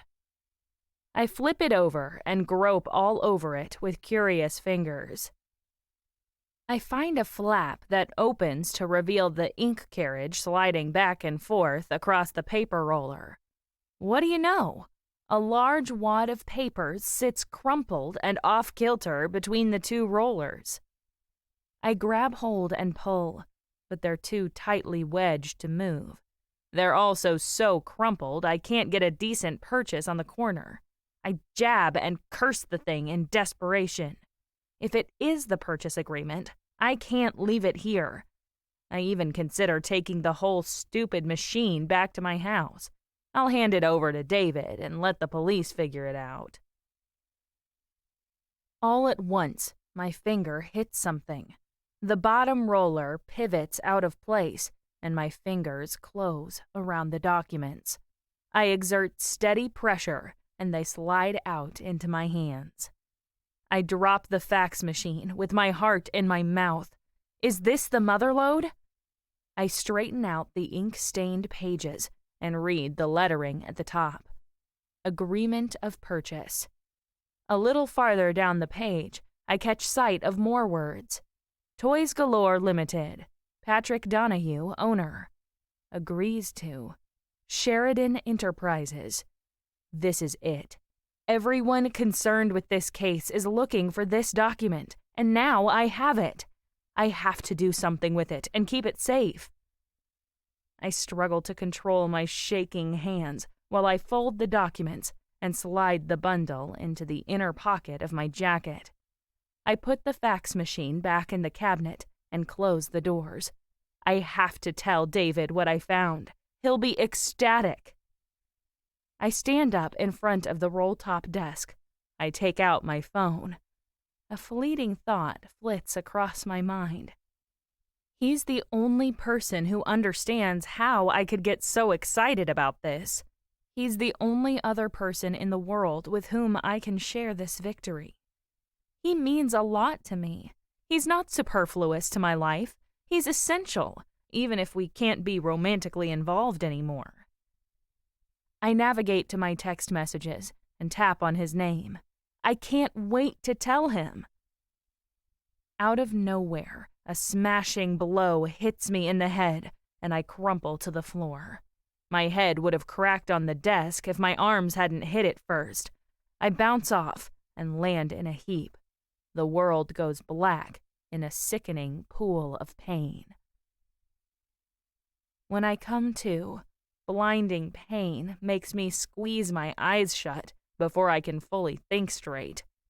A throbbing mass on the back of my skull drums agony into my brain. I try to lift my hand to touch it, but I can't move. I try again, and a rope cuts into my wrists. My hands are tied behind my back. My eyes snap open in alarm. I look around me. The lamp shines onto the carpet behind me. I have my head wedged under the roll-top desk. I can see a pair of legs by the cabinet and the rest of the library beyond. A voice whispers above my head. "Where the heck is it? It has to be here somewhere." From my awkward position, I can't see the person's face or distinguish if the voice is male or female, but I know one thing. The killer hit me on the head. Now they're looking for the purchase agreement. That could be only one person. Both Patrick and B. Donahue talked to David this afternoon trying to locate the documents. They both know the police haven't found them. Only one of them cares enough to ransack Mark Sheridan's house to get them before the police do. I freeze in place. I pray like anything B forgets I exist. If she finds out I have the documents in my pocket, that I read them, and that I was about to hand them over to the detective in charge of Mark's murder, I'll be her next victim. B is just desperate enough to do something crazy. She slams the cabinet shut. She tears into the desk drawers and curses under her breath. How long have I been out? This could have been going on for a long time. I make a quick mental calculation. No one knows where I am. Zach will sleep until morning before he realizes something's wrong. I make another futile attempt to move my hands, but they're just as tied as before. I don't want to accept that fact. If I can only reach my phone, I could call for help, but no luck. A sudden crash startles me out of my mind. I jump and try to turn around to see the legs kick the desk. "Crap!" It's definitely a female voice. The next minute, she squats down and leers at me through the opening where the desk chair ought to go. I come face to face with B. Donahue, and she doesn't look like a nice lady behind the toy counter. She bares her teeth. "You have it, don't you?" My voice quavers, and my blood zings in my veins. "I have what?" "You found the purchase agreement, didn't you?" She snaps. "You found it before me. Where is it? If you don't hand it over, I swear I'll kill you." She grabs my legs and starts to haul me out from under the desk. I want to scream, but my voice won't work. I don't know what to do. I kick, but she turns out to be a lot stronger than I am. Why, oh why, did I want to become a private investigator? Why couldn't I just be an ordinary candy store owner? Why did I have to develop these pretensions to be something I'm not? 1,000 questions and doubts flood my mind. My thoughts blur, and I fly into a blind panic. I kick and struggle, but I can't do much with my hands tied behind me. I slide across the carpet. The lamp shines into my eyes. At that moment, the door slams open, and 6 male voices boom through the night. "Freeze! This is the police! Get down on the ground with your hands behind your head!" The next instant, dozens of feet run all around me. I watch in stunned shock as 5 uniformed police officers tackle B to the floor. They kneel on her back and zip handcuffs around her wrists. David Graham's face appears in front of me. "Are you okay, Margaret? I had an idea, and I went back to your house to ask you about it. I knocked, but you didn't answer. The living room light was on, and your bedroom light was off, so I peeked through the window. I didn't see you, so I thought you might have come over here." I swallow hard, but I can't make a sound. He cuts the rope holding my wrists together and helps me up. Police pour into the house. "I'm so glad you're okay," David goes on. "I should have known you would get yourself into a pickle like this." I can't laugh about it. I'm still too overwrought. "What was your idea?" "I thought, maybe after my conversation with B, that she would come here and try to find the documents. When I realized you might have come here too, I called out the cavalry." "Thank you," I breathe. "I owe you big time for this, again." "Forget it. Did you find anything?" I retrieve the documents from my pocket and hand them over. As excited as I was about sharing this moment with him, I can't enjoy it. I'm just glad to get them off my hands and into the care of the authorities. A yell attracts our attention to B. The officers haul her to her feet. They start to wrestle her out of the house. As she passes us, she growls and snarls, first at us, and then at the papers in David's hands. She makes a lunge to get near them, but he moves them out of her way. "No, you don't," David tells her. "You're not getting anywhere near this. I suppose you thought you would sneak in here and destroy it before someone took it into evidence. You probably thought you could stop Patrick from selling the toy store." "Of course I did," B snarls. "I put my blood, sweat, and tears into that store while he sat around on his keister doing jack squat. When things didn't go his way, he decided to sell out. He never gave a hoot about me or what I wanted. He never even bothered to ask." David nods. "I thought so, but there was one thing you didn't count on." "What?" B fires back. "You didn't think that maybe Patrick would just find someone else to buy the store," David replies. "He owns it. He can do what he wants with it. Even if you had found these papers, and even if you had managed to destroy all trace that he agreed to sell it to Mark Sheridan, and even if you somehow got a judge to throw it out and declare it void, Patrick would just find another buyer. You see, B, You killed Mark for nothing." B looks at him with an expression of utter devastation written across her features. Her lip quivers and her eyebrows tremble. The next instant, she shifts gears and roars in ferocious rage. She makes another primal lunge for him before the officers hustle her out of the library. David leads me onto the porch. He waves me toward his car, but my knees give out. I collapse into a chair near the steps, and my head sinks into my hands. I shudder to myself. I don't think I'm cut out to be a private investigator. David lowers himself into the chair next to me. "The good news is you don't have to be one if you don't want to."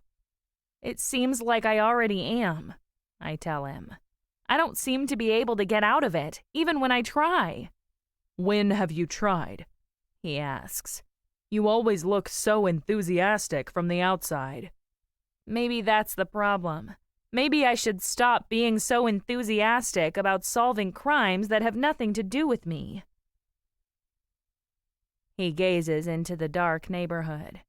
"That would be a terrible shame. I've said all along you're really good at this. I would hate to see you quit." "But I keep getting hurt or in trouble," I point out. "This is the second time I almost got killed doing this. It's ridiculous. Nothing is worth this." "Don't give up," he argues. "I've never known you to give up yet, so you better not start now. I might have to reevaluate my whole opinion of you." He puts out his hand, but instead of touching me, he lets it fall on the armrest. That simple gesture makes me ache for what we lost. I always had his arms and his hands and his kiss to encourage me at the end of a case.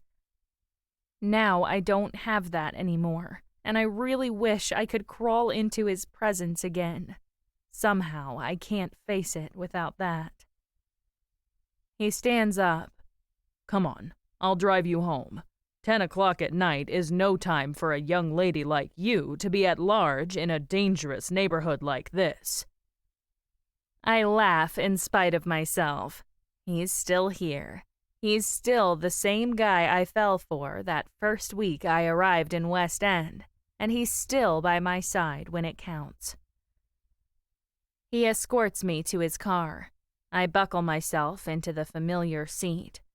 The doors close around me and block out all the ugliness and danger of a few minutes ago. He drives me through town to my own house, but when we park at the curb, I don't want to get out. He turns to me. "Thanks doesn't really cut it in situations like this. I don't know what to say." "Look, David," I begin. "No, let me. I know we said we would take some time off to get our lives straightened out. I just want to say that when you're ready to come back, I'll be waiting.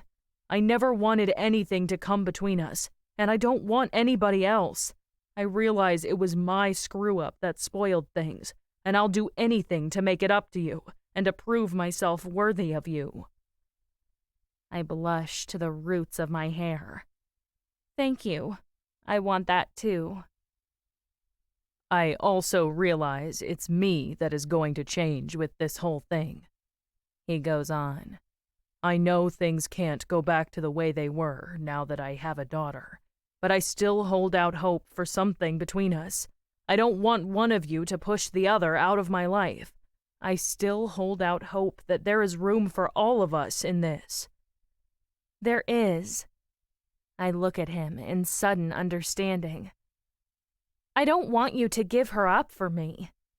"I don't want to give you up for her either," he returns. "That's what I'm trying to say. You and I had a strong connection even before I knew she existed. I don't want to lose that. If we can ever be romantically involved again is up to you, but I still want to be a part of your life, Margaret, even if it's only as friends." I look down at my hands folded in my lap. I'm too jittery to think about this right now. I can only keep thinking that I want that too. I don't want to face the world without him in my life. He reaches across the seat and gives my wrist a quick squeeze. In a fraction of a second, it's over, and he draws his hand away to rest it on the steering wheel.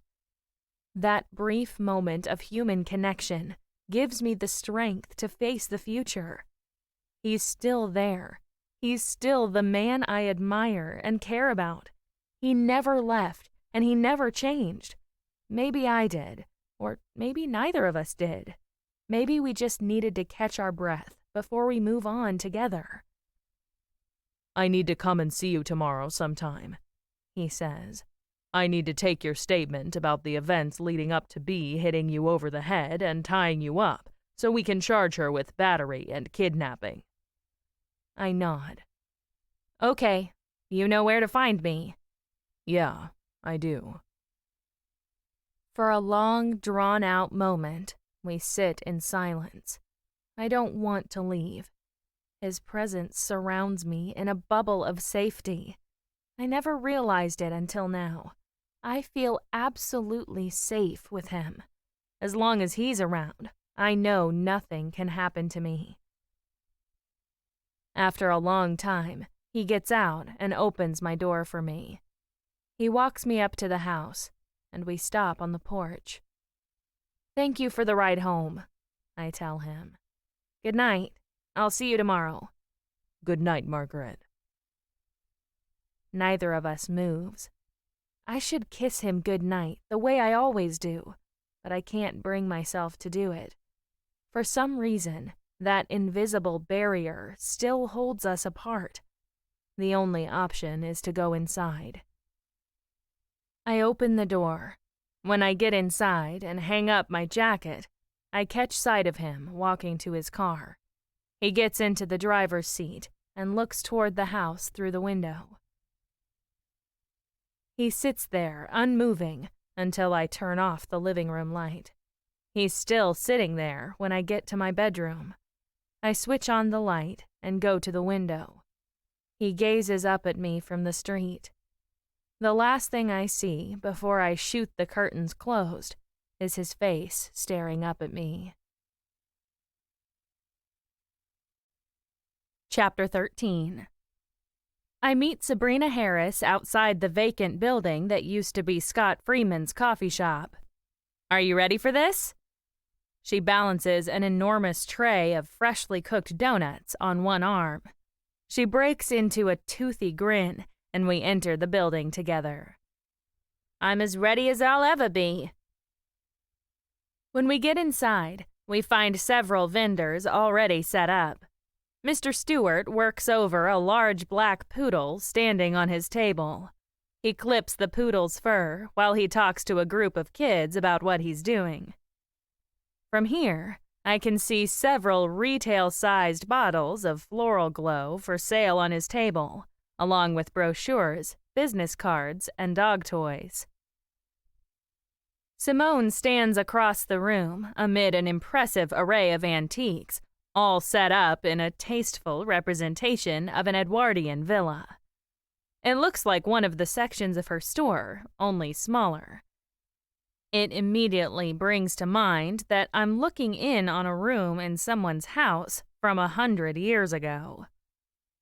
Simone smiles and waves to me, but before I can wave back, Zach rushes over. Thank goodness you're here, Mom. I need your help. He drags me back to our table. When I see it, I stop. What's wrong with this? It looks great. Just then, a very flustered Stacy Koontz charges at me. Margaret, I just saw David Graham outside with another woman. I didn't know how to tell you. My shoulders sag. You don't seem to be having any trouble telling me now. What are you going to do? Stacy hisses. She's tall and blonde and gorgeous. She looks like she just stepped off the red carpet. I just don't know what to do. He brought her to the cafe the other night, and it looked like they were out on a date. I've been going crazy over it ever since. I didn't know how to break it to you that he was cheating on you. She wrings her hands in despair. I pat her on the shoulder. You have nothing to worry about. I know all about it. He's not cheating on me, and I would ask you and everyone in West End to welcome her. Her name is Pauline, and I suspect she's going to be around a lot in the future. Stacy frowns. Are you sure? I'm sure. Now, don't you have a booth to man? Stacy blinks at me for a minute. Then she bursts out laughing and lays her hand on my arm. Of course. How silly of me. I should have known you'd have everything under control, Margaret. You always do. Thank you so much. Congratulations. She races off. The first influx of customers comes through the door, and in what seems like no time, the building fills up. Zach drifts to my side. She's been on my case for 3 hours. I barely had a chance to set up the table. She kept murmuring in my ear that she'd have David Graham's hide if he hurt you. I have to smile to myself. It's nice to know people care about me, but there's nothing to worry about. So, who is this Pauline woman? I open my mouth to reply, but he cuts me off with a wave of his hand. Oh, I know. I'll hear all about it soon enough from the detective. Spare me the platitudes. I turn to the table. Thank you for setting this up. It looks wonderful. I can't find any fault in the chocolates and candies arranged in sparkling glass containers. Zach fiddles with the chocolate trays. Are you sure you want to give all these away as free samples? Don't you want to sell anything? I mean, after all, this is supposed to be a market. Look at the others. They've all got stuff for sale. I scan the building. He's right. I'm the only one with nothing for sale.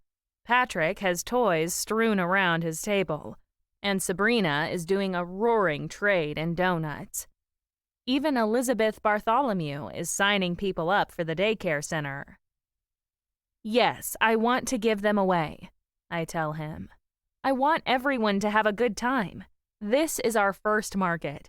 A little goodwill will encourage everyone to buy from us in the future. He doesn't answer. A bevy of schoolgirls comes along at that moment, and Zach gets lost in handing out nearly an entire tray of chocolates to them. I get shunted into the crowd while he holds court with his young admirers.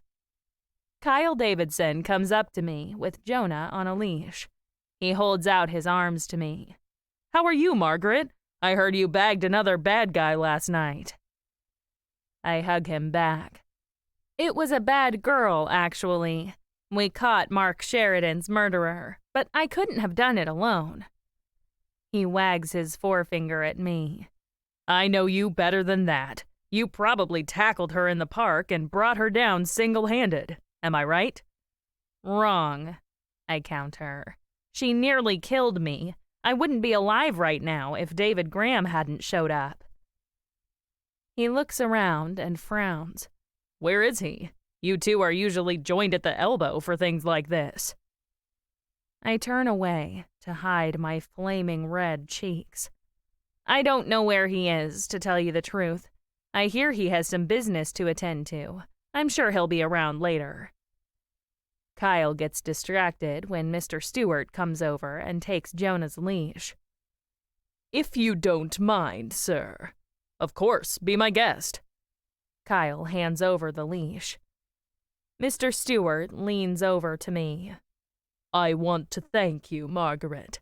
I know the details of the murder case are supposed to remain confidential, but I owe you a debt of gratitude for defending my honor. My cheeks burn even more.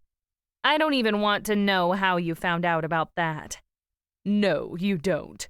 Just remember that I know, and I appreciate it.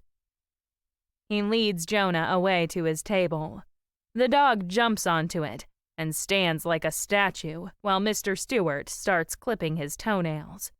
Jonah heaves an enormous sigh of resignation and trains his eyes into the distance, while children chatter all around him and even stroke his fur. I swear, that dog is an angel from heaven. When I turn around, Kyle is halfway across the building in a deep conversation with Oscar Whitfield. It looks like I'm at loose ends.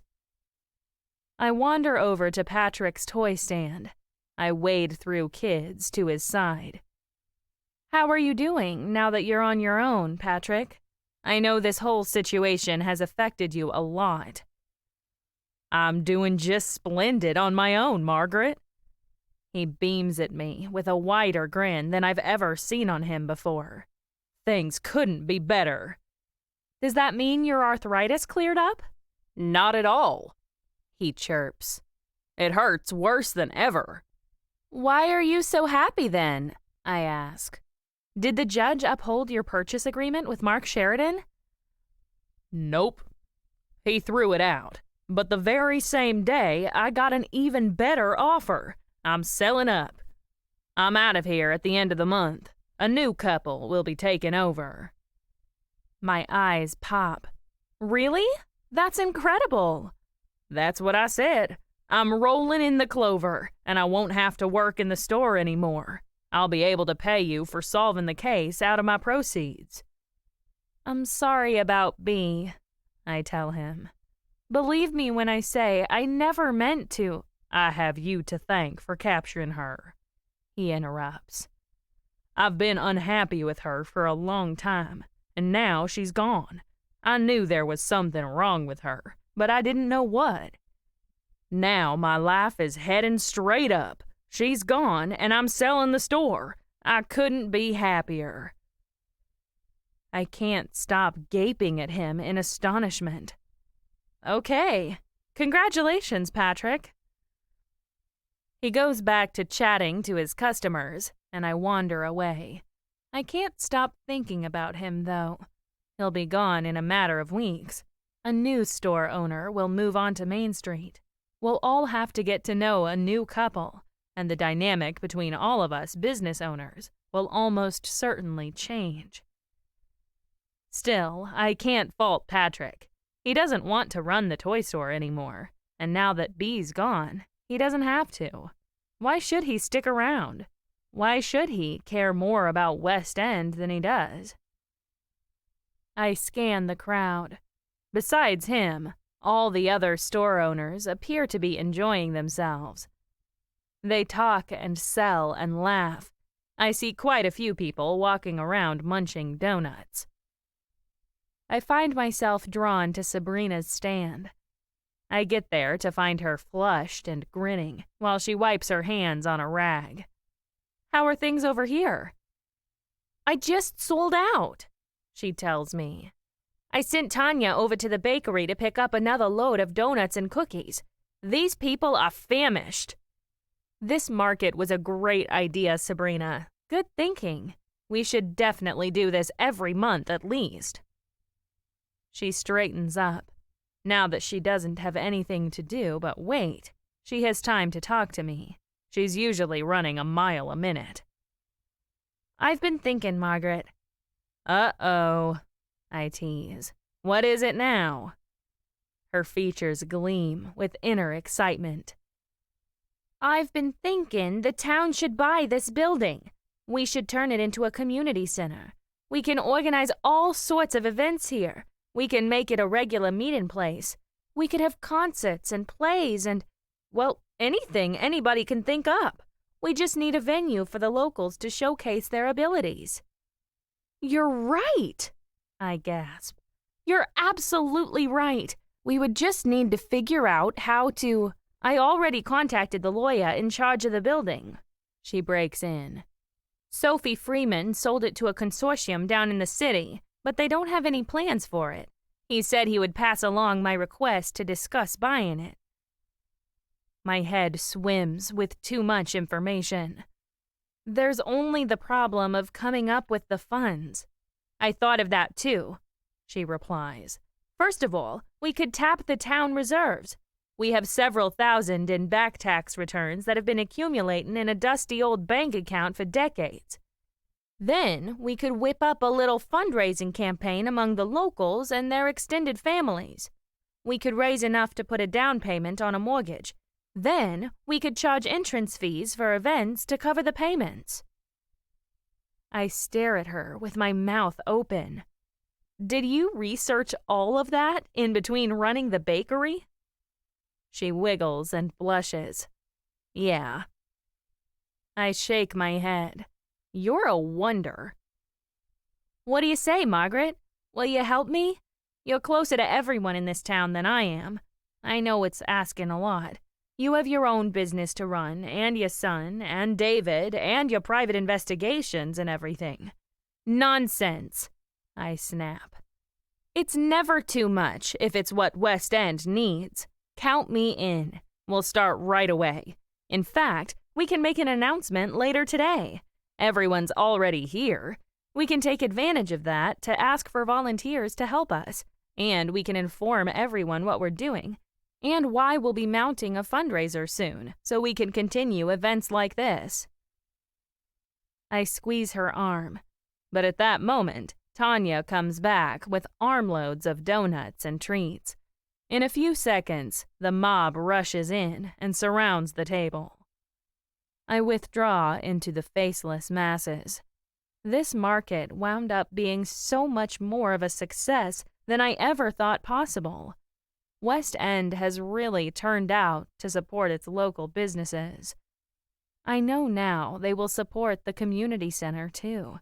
They're all itching to come together as a community. They just need a venue to do it. The strangest part is that even though we've suffered all these murders recently, every heinous crime brings us closer together. I've never been more proud to be a part of this community. I couldn't be more proud to serve it and do my best to make it better.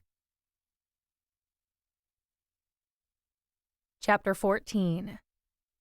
I shield my eyes from the sun and carry a dozen empty chocolate trays back to the candy store while Zach trucks the folding tables behind me. We get to the sidewalk when I spot David Graham across the street with blonde Pauline. God, I have got to stop calling her blonde. It sounds so insulting, even in the privacy of my own mind. I turn away and head inside. I don't want to see him with her, even if it is innocent. I dump the trays in the garbage and go to the counter to put away the leftover sweets that Zach brings over from the market. I pour the Jelly Bellies into their jars, but when I turn around for the Laffy Taffy, my blood runs cold when David enters the store. To my surprise, he doesn't bring Pauline with him. Instead, a tall girl of 15 walks at his side. She moves with willowy grace, and her honey blonde hair hangs past her shoulder blades. Sparkling blue eyes radiate out from her ivory face, but they aren't David's eyes. They look too feminine and elongated for that. I stare at her in mute astonishment until David eases up to the counter. Margaret, I'd like you to meet my daughter, Ariel.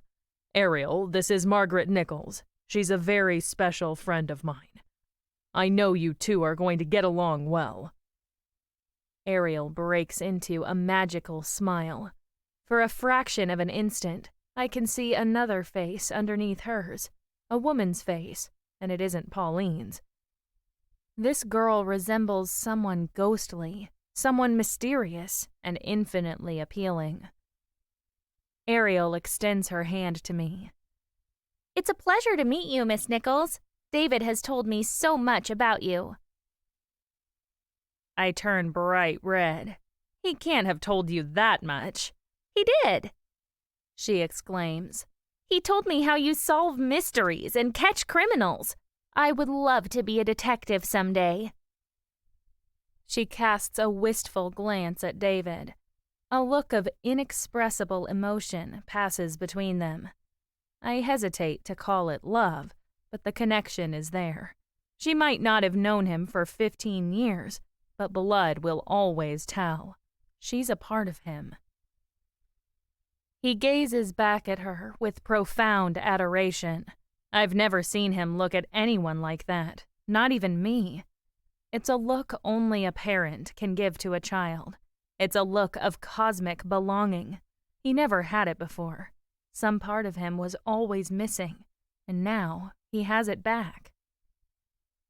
All these years I knew I loved Zach, but I never really let myself comprehend how much. I was too busy changing his diapers and putting Band-Aids on his knees. I got lost in the minutia of everyday life to realize the prize I had. No parent can understand the magical gift of their children until they come face to face with someone who never had them. I see the heartbreak and tragedy of David Graham's life. He lived the last 15 years carrying the torment of losing his wife. Now he has those years back. He has the prize that makes all the suffering worthwhile. He understands the bottomless love for his own child. No one could give him that but his daughter. He whips around from admiring her. Hey, Margaret, why don't you come have lunch with us? We're going next door to the Happy-Go-Lucky. Come along and join us, why don't you? I'm about to make an excuse. They should spend the time together without a stranger distracting them. Before I can get the words out, Zach interrupts from behind me. Go on, Mom. I've got this. I spin around to find his deep brown eyes boring into my soul. I read the same understanding there. He must have seen the same change in David, and now David is inviting me to be a part of his long-awaited reunion. How can I turn that down? I blush. All right, I'll come. David leads the way outside. He chatters to Ariel while we walk. Margaret is becoming a minor celebrity in this town. She organized a street fair where all the businesses came out and displayed their wares on Main Street, and she organized that market in the vacant building this morning. I wasn't the only one, I correct him. Sabrina from the bakery had the idea, and the two of us did the organizing. I can't take all the credit. Ariel breaks in. Is it true you caught a murderer only last night? Well, actually, David caught her. I got myself into hot water, as usual. Don't let her fool you, David adds. She found the missing piece of evidence after the forensics team went over the crime scene twice. That should tell you what kind of detective she is. I mumble into my collar. I am not a detective. But David tells me you have a website, Ariel counters. He says people pay you to look into their cases. I shrug that away. Not really. I've only had one case, and I haven't even gotten paid for it. Not yet, David retorts. And that's because you only solved it last night. Patrick will pay you. You'll see. I know he will. That's the problem. I can't get around calling myself a private investigator for hire, now that I really am one. David holds open the cafe door for me and Ariel. We enter, and Stacy's eyes pop when she sees the three of us together. David has to gently remind her, "Can we get a table, Stacy?" She flies into action and shows us to a booth away from the noise. Ariel slides in next to David, and I sit opposite them. Ariel props her elbows on the table. So, how did you open your candy store, Margaret? David says you did it all by yourself. He says you left a bad marriage to start a new life here. That is so brave. I can't imagine doing anything as brave as that. I didn't do it by myself. My son Zach helped me. Even now, I wouldn't be able to run the store without him.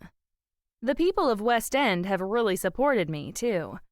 I couldn't ask for better neighbors and friends. She props her chin in her hand and looks toward the window. West End is such a beautiful, close-knit community. I can understand why you would want to live here. You live in Hartford, don't you? I ask. That must be pretty nice. It's just a city like any other, she replies. I plan to leave as soon as I get accepted to a good college. Why do you want to leave? I ask. I just have always felt I didn't belong there. I could never explain it until recently. Then I found out my parents were from West End. She casts a sidelong glance at David. I hope you don't mind me talking about it. Not at all. This must be a very exciting time for you. I hope your adoptive mother doesn't mind. She doesn't mind, Ariel replies. She's the one who has done all the legwork to find my birth parents. I'll always be grateful to her for that. What's it like? I ask. How does it feel to finally find your father alive?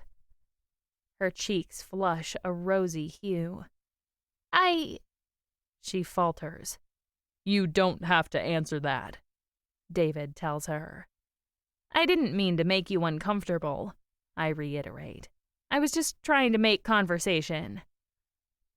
I'm not uncomfortable, she replies. As a matter of fact, I was about to say it feels more comfortable than I ever thought possible. I thought it would be awkward and strained, but it isn't. It's like coming home to a place I always belonged. I can imagine how my life would have been if I had grown up in West End, and now I'm living that life. Not exactly, David counters. You still have to go home to Hartford with Pauline later this afternoon. Don't forget that. She's still your mother. Ariel's face falls. I know. She looks so crestfallen, I have to change the subject. So you're already planning for college? Where would you like to go? She springs to life again and starts counting on her fingers. Harvard, MIT, Cornell. I gasp. All those? I already checked on the entrance requirements, and I'm tailoring my curriculum to their standards. I know I can get into MIT and Cornell with the grades I'm getting. Harvard is another story, since you pretty much have to belong to an old family to get in. I'll apply to Wesleyan, too, but I don't want to go there. I know I don't want to stay in Hartford. I'll only apply there to make Pauline happy. She wants me to stay close to home. That's gotta be tough when you both want different things, I remark. Not so tough, she returns. She wants me to go to a really good college, and I will. I'll either go to MIT or Cornell, and neither of them is in Hartford. She breaks into a musical laugh. I cast another glance at David. He sits entranced by her. He doesn't take his eyes off her, not even to look at me. Is this what I was jealous of? A father's adoration for his only child, his daughter? What a fool I was. I would never stand in the way of this. She's such a delightful girl, too. So smart and witty and gregarious. I can see how Pauline wants to keep her to herself. But that will never happen. A girl like Ariel will belong to the whole world. She could never stay close to home, even if she did grow up in West End. Just then, Stacy comes over to take our order. David picks up his menu. I'll have the bacon burger with steak-cut fries and a glass of lemonade. I'll have the veggie pizza, I tell her. We both look up to find Stacy staring at Ariel. Her pencil hangs suspended over her notepad. Her gaping blue eyes rivet on the girl without blinking. Ariel scans the menu. Let me see. I'll have the mushroom burger with a salad. Thanks. She hands her menu to Stacy, but Stacy doesn't move. She wavers there with a blank expression. David clears his throat. Stacy, would you like to take your order now? Stacy snaps alert. Oh, sorry. Could you repeat that? We each repeat our orders while she scribbles them down. When she finishes, she snatches our menus and hurries away without a word. Ariel looks after her. What was that all about? Some people don't know how to handle all of this. David waves his hand around the table. I suspect, I add, that it will take them a while to get used to it. They're used to the great and notorious Detective David Graham being a loner and a solitary single man. Now they have to adjust their idea of him to being a father. It's a shock. It was a shock for me, too, when I found out. Ariel nods in sage understanding. I expected something like this. I just hope they can come to accept me. Accept you? David snorts. They'll do more than accept you. The people of this town are caring and supportive. As soon as they get the memo about what's going on, they'll welcome you with open arms. They always do. Just ask Margaret. She went through the same thing when she first moved here. Ariel turns to me with a hopeful shadow clouding her face. Is that true? Did they welcome you with open arms? More than open arms, I tell her. They made me and Zach family. I'm sure they'll do the same for you. They'll find out what a wonderful, smart, sophisticated young lady you are, and they won't be able to resist you. She laughs out loud. Her whole countenance lights up, and the sound fills the cafe. Now that I'm talking to her, my own heart opens to let her in. She's part of David, so she must be good. West End will welcome her, starting with me. She'll be one of us in no time. I'm certain of that. This has been Keep Calm and Candy On by Wendy Meadows. Narrated by Lily Jane.